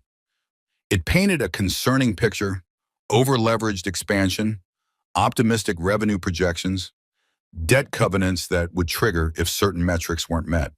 How bad is it? I asked. Not disaster bad, but problem bad. The kind of problems that can become disasters if not addressed carefully. She looked at me directly. I'm telling you this because I think you deserve to know. You supported this company for 3 years. You should understand what your withdrawal actually means. Why are you really telling me this, Catherine? She smiled slightly. Because I'm hoping you might reconsider. Not because of Richard. Fuck Richard and his ego. But because there are 3,000 employees who depend on this company. There are pension funds invested in our stock. There are suppliers and partners and entire ecosystems built around Ashford Industries. And right now, they're all at risk because Richard pissed off his largest investor. I'm not coming back. I can't. The personal cost is too high. I understand, but would you consider alternative structures? Investment vehicles that don't require any personal interaction with Richard? You could be completely anonymous, completely separated from the family drama, just supporting the company itself. I thought about that. It was tempting in a way, the ability to help without being hurt, to support without being demeaned. But it was also a trap, the same trap Elena represented, the promise that things could be different without actually changing the fundamental dynamics. I need to think about it, I said. Fair enough, but think quickly. The next board meeting is in 2 weeks and I need to present a capital replacement plan. Having you back in any capacity would make that plan much easier. Can I ask you something? Why does Richard still have such control? The board clearly doesn't agree with all his decisions. Because he's the founder and still the largest single shareholder. He has tremendous operational knowledge and industry relationships. Replacing him would be difficult and potentially destructive. She paused. But that calculation changes if he keeps making decisions based on ego rather than strategy. This lawsuit was a warning sign. The board is watching more carefully now. We talked for another 30 minutes about the company, the industry, the challenges ahead. Catherine was sharp and pragmatic, the kind of leader I'd want to work with under different circumstances. As we were leaving, she handed me her card. Think about the anonymous investment option. And Marcus, I'm sorry about how this all played out. You deserved better from Richard, better from all of them. Thank you. For what it's worth, I did some research on you after the meeting. MIT grad, economics and mathematics. Worked at 2 successful consulting firms before going independent. You're not the useless parasite Richard portrayed you as. No, I'm not. Then don't let his narrative define you. You've got resources and skills. And then build something that's yours, not tied to anyone else's approval or acceptance. She walked away, leaving me standing outside an overpriced coffee shop with too much to think about. Build something that's yours. The idea resonated. For 3 years, I'd been defined by my relationship to the Ashfords, the poor son-in-law, the charity case, the mysterious investor. Even now, I was still defined in opposition to them by what I'd withdrawn rather than what I could create. What would it look like to build something completely my own? Something that had nothing to do with Richard or Elena or proving anything to anyone? I didn't know yet, but for the first time since this whole thing started, I wanted to find out. Dr. Rebecca Walsh's office was in a converted brownstone in Back Bay, the kind of place that announced expensive therapy through understatement. Soft lighting, comfortable furniture that looked worn but was probably designer, walls painted in calming neutrals that probably had names like Whisper or Serenity. I arrived 10 minutes early, a habit from my consulting days. The waiting room held one other person, a woman in her 50s, staring at her phone with the intensity of someone avoiding her own thoughts. We didn't make eye contact. That seemed to be the rule in therapy waiting rooms. Mutual acknowledgement of mutual vulnerability through studied ignorance. At exactly 2 p.m., a door opened and Dr. Walsh appeared. Mid-40s, gray, streaking her dark hair, wearing jeans and a sweater that suggested she didn't believe in the formal distance some therapists cultivated. "Marcus, come on in." Her office was warmer than the waiting room. "Who's finding you, Miriam?" Actual plants, family photos on the desk, a bookshelf that held both professional texts and what looked like poetry collections. 2 chairs faced each other at an angle, neither dominating the space. "Thank you for coming," she said, settling into one chair and gesturing me toward the other. "Elena spoke highly of you when she called. She's quite worried." "I'm sure she is. Did she give you her version of events?" "She gave me a version, but I find it's always useful to hear all perspectives before forming any opinions. So why don't you tell me what happened, in your own words, starting wherever feels right?" I studied her, looking for signs of bias, of prejudgment, but she just looked curious, pen poised over a notepad. So I told her. Everything. The inheritance, the decision to hide it, the investments, the Sunday dinners, Richard's question, my response, the lawsuit, the board meeting. And all of it spilled out in a stream of consciousness that probably said more about my mental state than any carefully constructed narrative would have. She listened without interrupting, occasionally making notes, mostly just being present in a way that felt genuine. When I finished, she was quiet for a moment. Then, "That's quite a story. How are you feeling right now?" "Exhausted, relieved the lawsuit is over, angry that it happened at all, confused about Elena. Take your pick." "Let's start with Elena. What are you confused about?" "Whether I still want to be married to her, whether she can change, whether I'm being unreasonable expecting her to choose me over her family." Those are 3 different questions. Let's take them one at a time. Do you still want to be married to her? I thought about that, really thought about it. I want to be married to the person I thought she was when we met. The woman who laughed at my jokes and challenged my assumptions and seemed independent from her family's influence.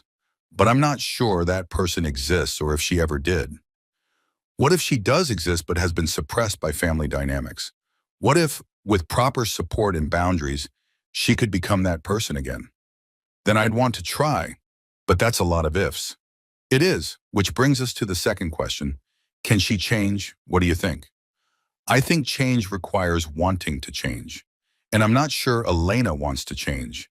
I think she wants things to go back to how they were, where I absorbed her father's abuse and she didn't have to confront uncomfortable truths about her family.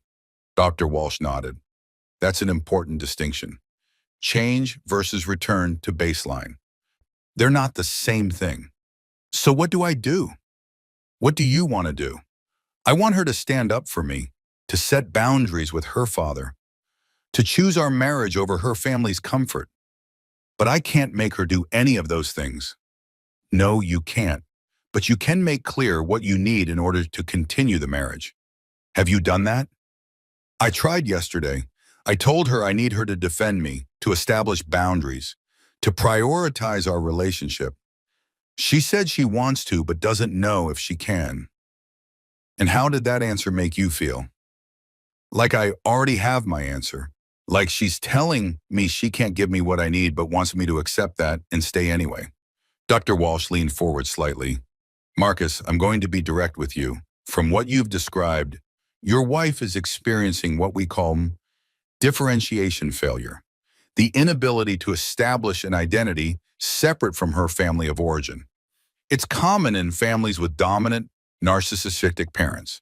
The children learn that their role that is to manage the parents' emotions, to maintain the family system, to sacrifice their own needs for family stability.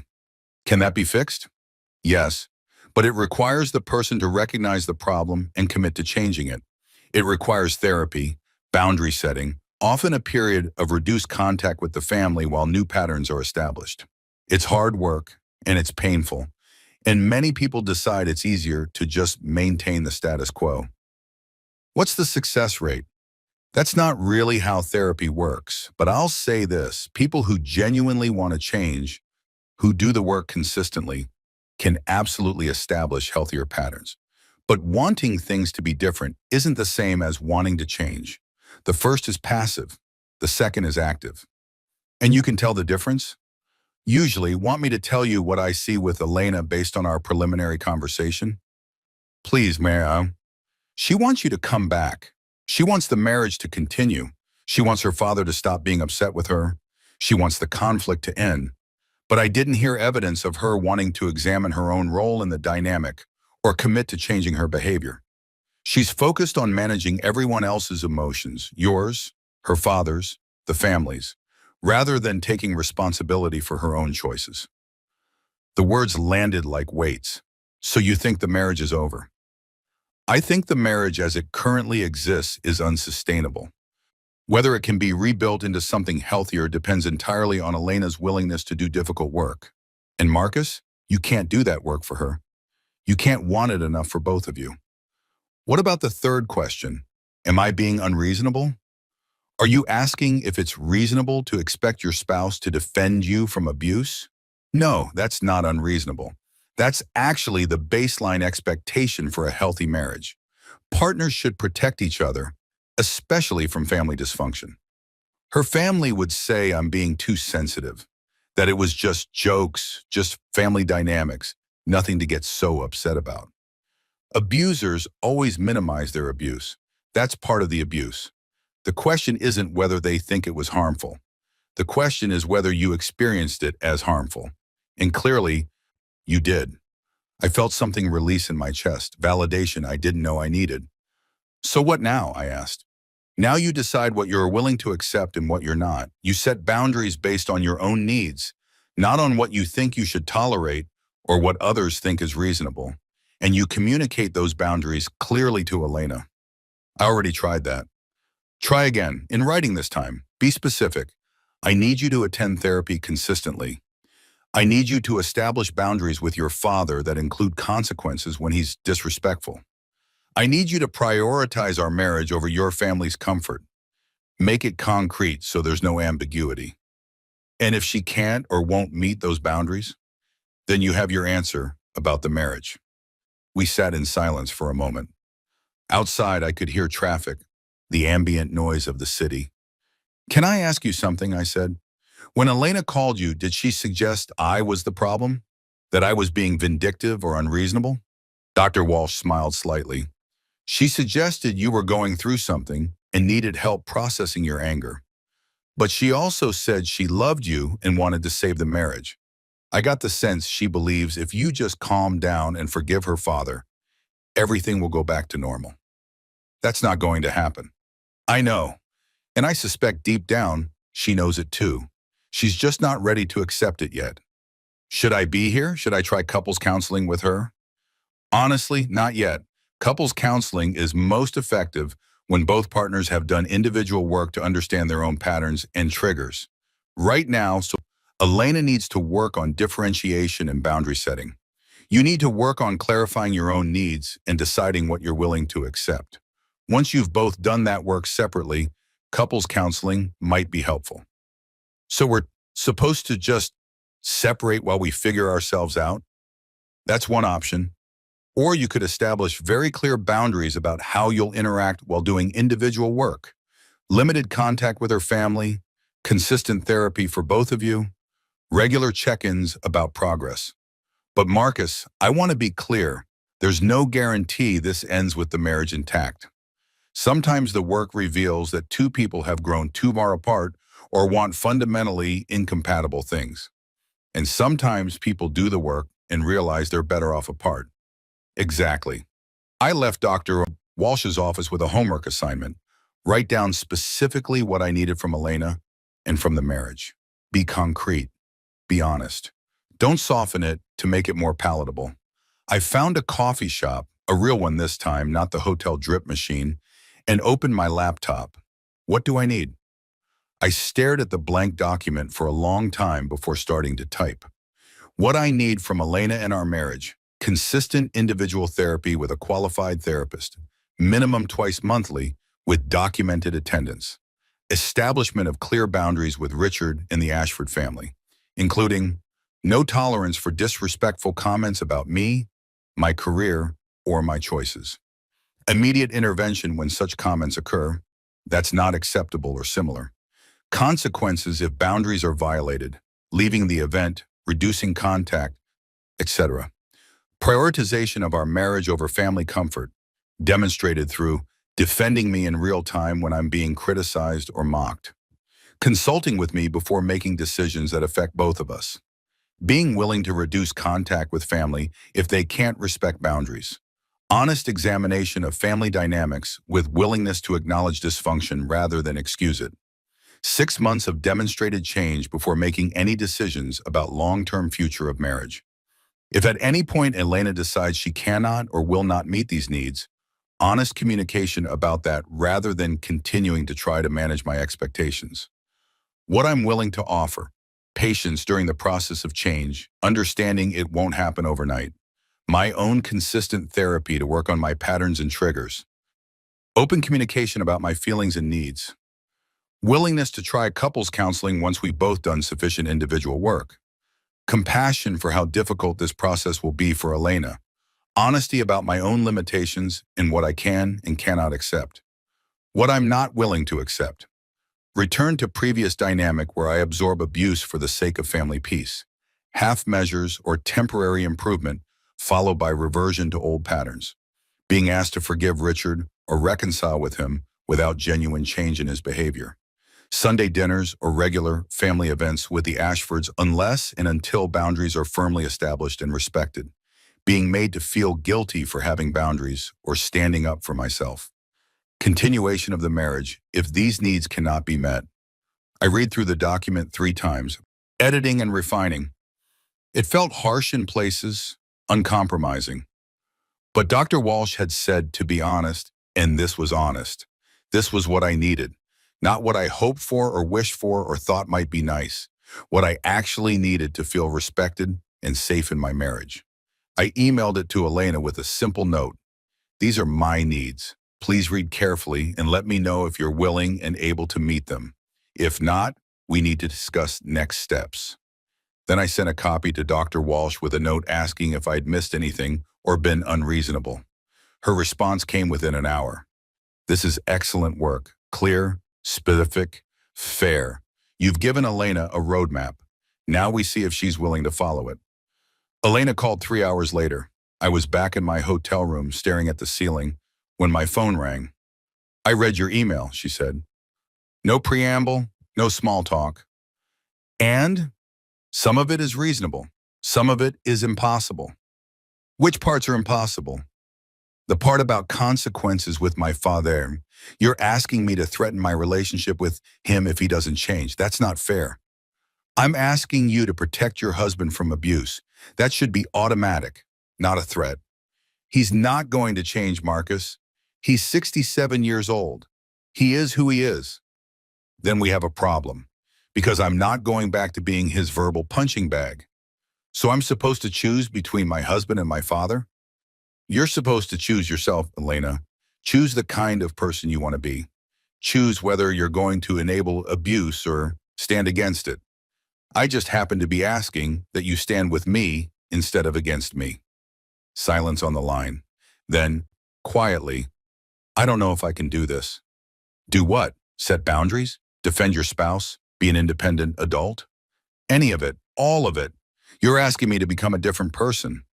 No, I'm asking you to become yourself, the person you are under all the conditioning and fear and family dynamics.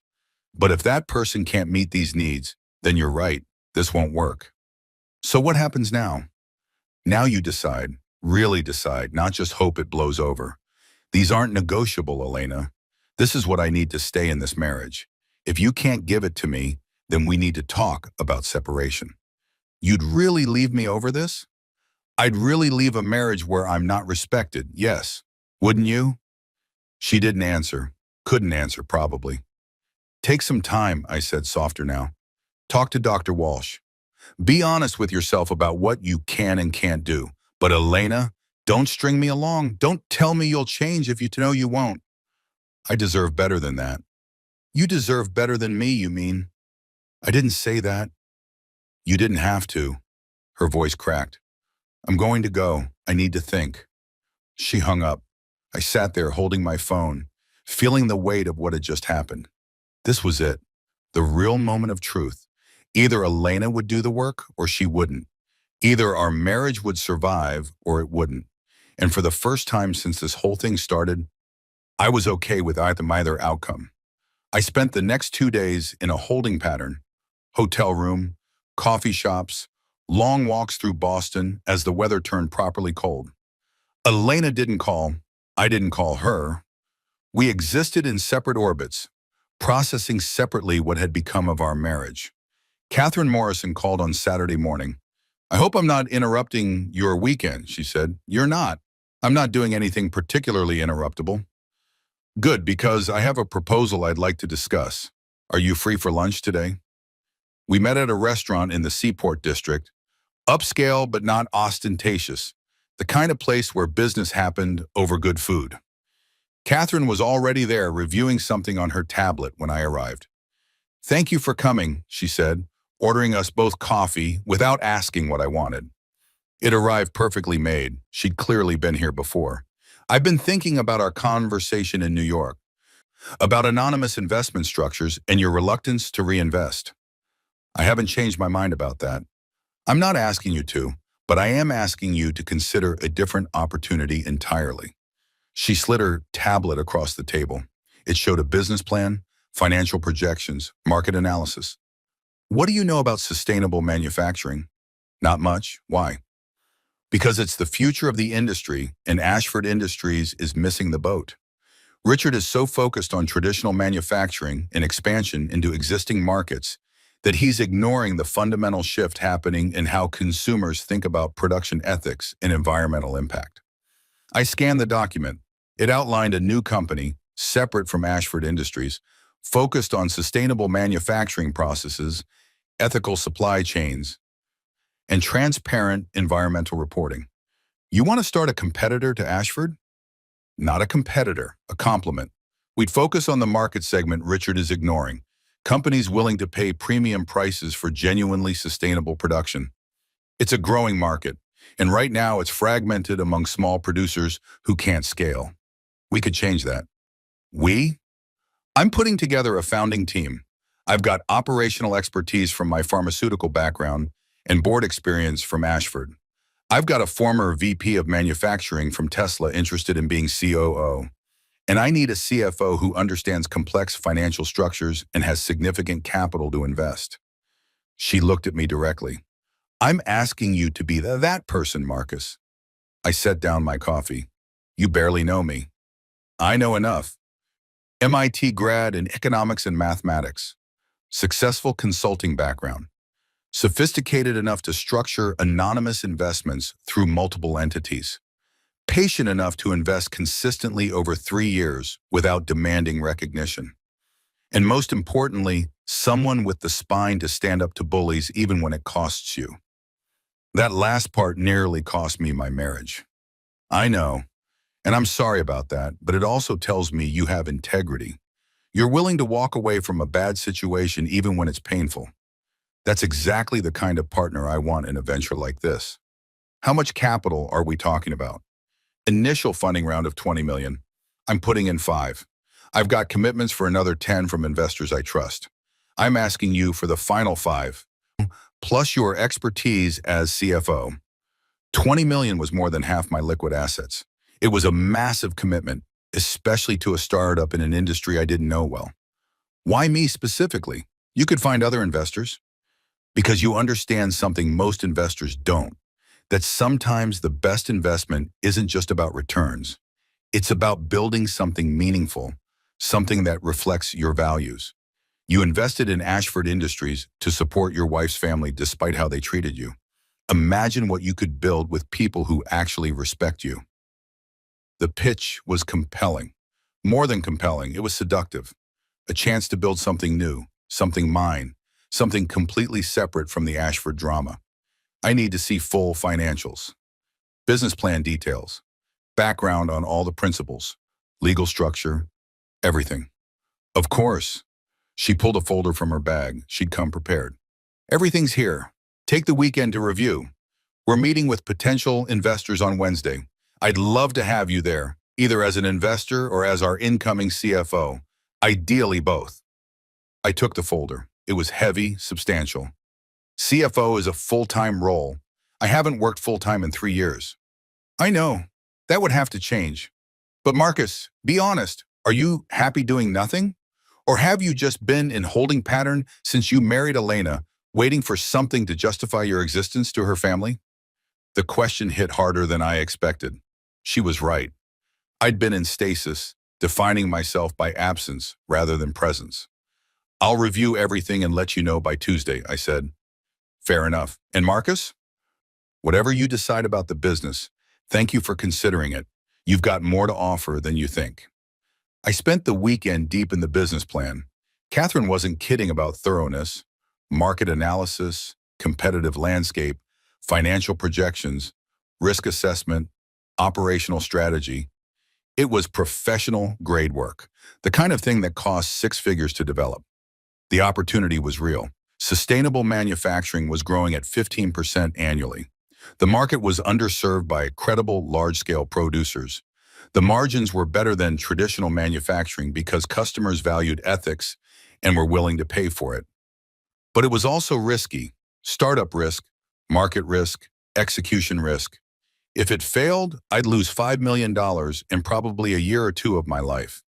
If it succeeded, I'd have something I'd never had before, a career that was mine, an identity independent of my relationships, proof of my own worth.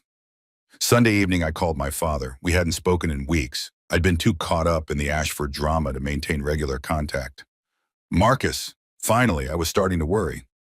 Sorry, Dad, things have been complicated. I gathered from the Wall Street Journal article. Your grandmother would have loved it, by the way. You basically did what she did. Invested patiently, made money, walked away when it stopped making sense. That made me smile. I hadn't thought about it that way. So what's next? Are you and Elena working things out? I don't know yet. She's got some decisions to make about what she's willing to do to save the marriage. I've made mine. And what did you decide? That I'm done accepting less than I deserve. That love without respect isn't enough.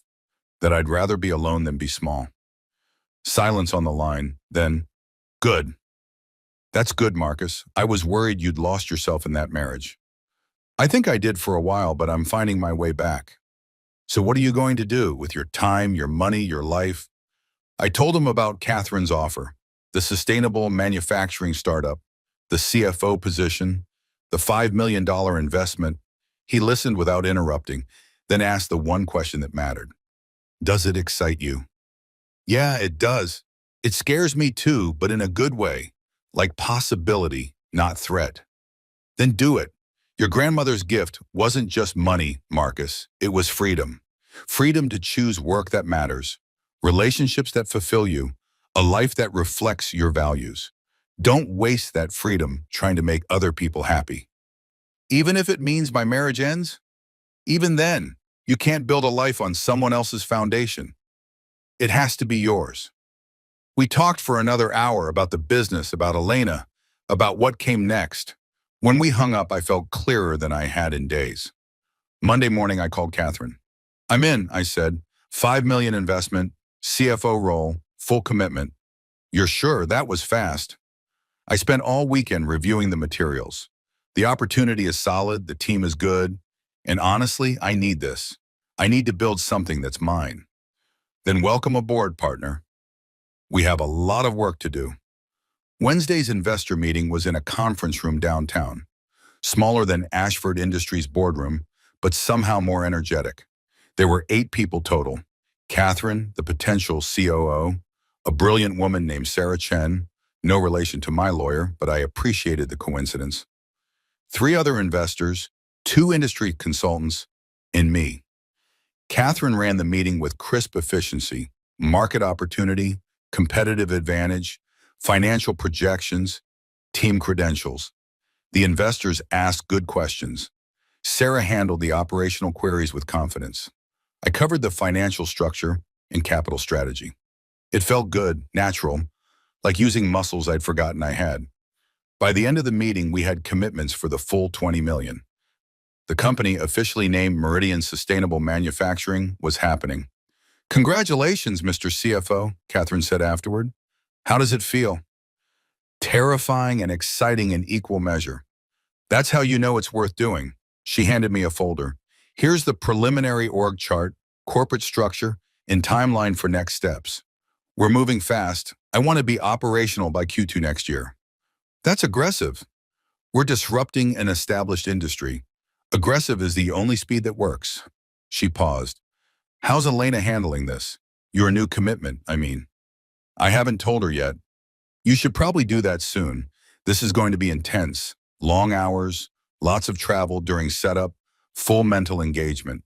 If you're trying to save your marriage simultaneously, she deserves to know what she's competing with. That's fair. I called Elena that evening. She answered on the 3rd ring. Marcus, hi. Hi, do you have a few minutes to talk? Of course. I told her about Meridian, the investment, the CFO role, the timeline, everything. She listened in silence. When I finished, she said, so you're starting a business, a real career, after 3 years of telling me consulting was enough. Consulting was enough when I was trying to be small enough to fit into your family's narrative. But I'm done being small, Elena. I'm building something that's mine. This feels like you're moving on, like you've already decided our marriage is over. I've decided I'm not putting my life on hold while you figure out what you want. If you're going to do the work, real work, therapy and boundaries and change, then great. We'll figure out how to make that work alongside my career. But if you're not, if you're just waiting for me to cave and come back to how things were, then yeah, I'm moving on. That feels like an ultimatum. It's a boundary. I'm allowed to have those. Silence stretched between us. Then, I've been seeing Dr. Walsh twice a week. She's helping me understand some things about my family, about myself. That's good. I'm glad. But it's hard, Marcus, really hard. She's asking me to examine things I've spent my whole life avoiding. And every time I try to talk to my parents about boundaries, my dad gets angry and my mom acts like I'm being dramatic. What did Dr. Walsh say about that? That their reaction proves why I need boundaries. That healthy parents would respect my attempts to establish them instead of punishing me for it. Her voice cracked. But they're my parents. I love them. I don't want to hurt them. Setting boundaries isn't hurting them. It's protecting yourself. It feels the same to me. I know, but feelings aren't facts. Sometimes doing the right thing feels terrible because you've been conditioned to prioritize other people's comfort over your own well-being. Is that what Dr. Walsh told you? More or less. She was quiet for a long moment. I miss you. I miss us. The way things used to be. Things used to be me absorbing abuse. I don't miss that. We had good times too. Remember our honeymoon in Greece? The week we spent just the 2 of us, away from everyone? I did remember. Sunsets in Santorini, lazy mornings in bed, Elena laughing and relaxed in a way she never was around her family. That was before the Sunday dinners became routine, before I understood the cost of being part of your family. Can't we have that again, without the family drama? Not unless the family drama actually ends. And that requires you doing the work, Elena, really doing it. not just going to therapy while hoping I'll accept breadcrumbs. I'm trying.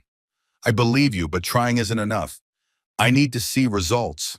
I need to see you actually stand up to your father, actually maintain boundaries, actually prioritize our marriage over his comfort. Words are easy. Actions are what matter. How much time are you giving me? The question caught me off guard. What? How much time do I have to prove I can change before you give up on us? That's not how this works, Elena.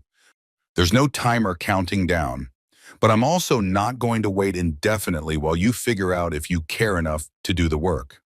I'm building a life now, a career, an identity. You're welcome to be part of that if you can meet my needs. But I'm not pausing everything while you decide if I'm worth fighting for. That's not fair. Life isn't fair. I spent 3 years being treated unfairly by your family while you stayed silent. Now I'm asking for fairness, and you're telling me that's unreasonable. Do you see the irony? She started crying. I don't know how to fix this. Start by fixing yourself. Work with Dr. Walsh. Set boundaries with your parents. Choose yourself instead of choosing their comfort. The rest will follow, or it won't. And if it doesn't, if I do all the work and we still can't make it work, then at least you'll be healthier for the next relationship. Growth is never wasted, Elena. Even if we don't make it, you'll be better off for having done the work.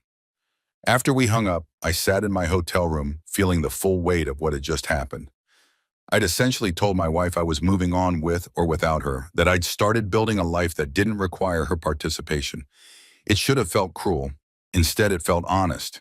And honesty, I was learning, was the only foundation worth building on.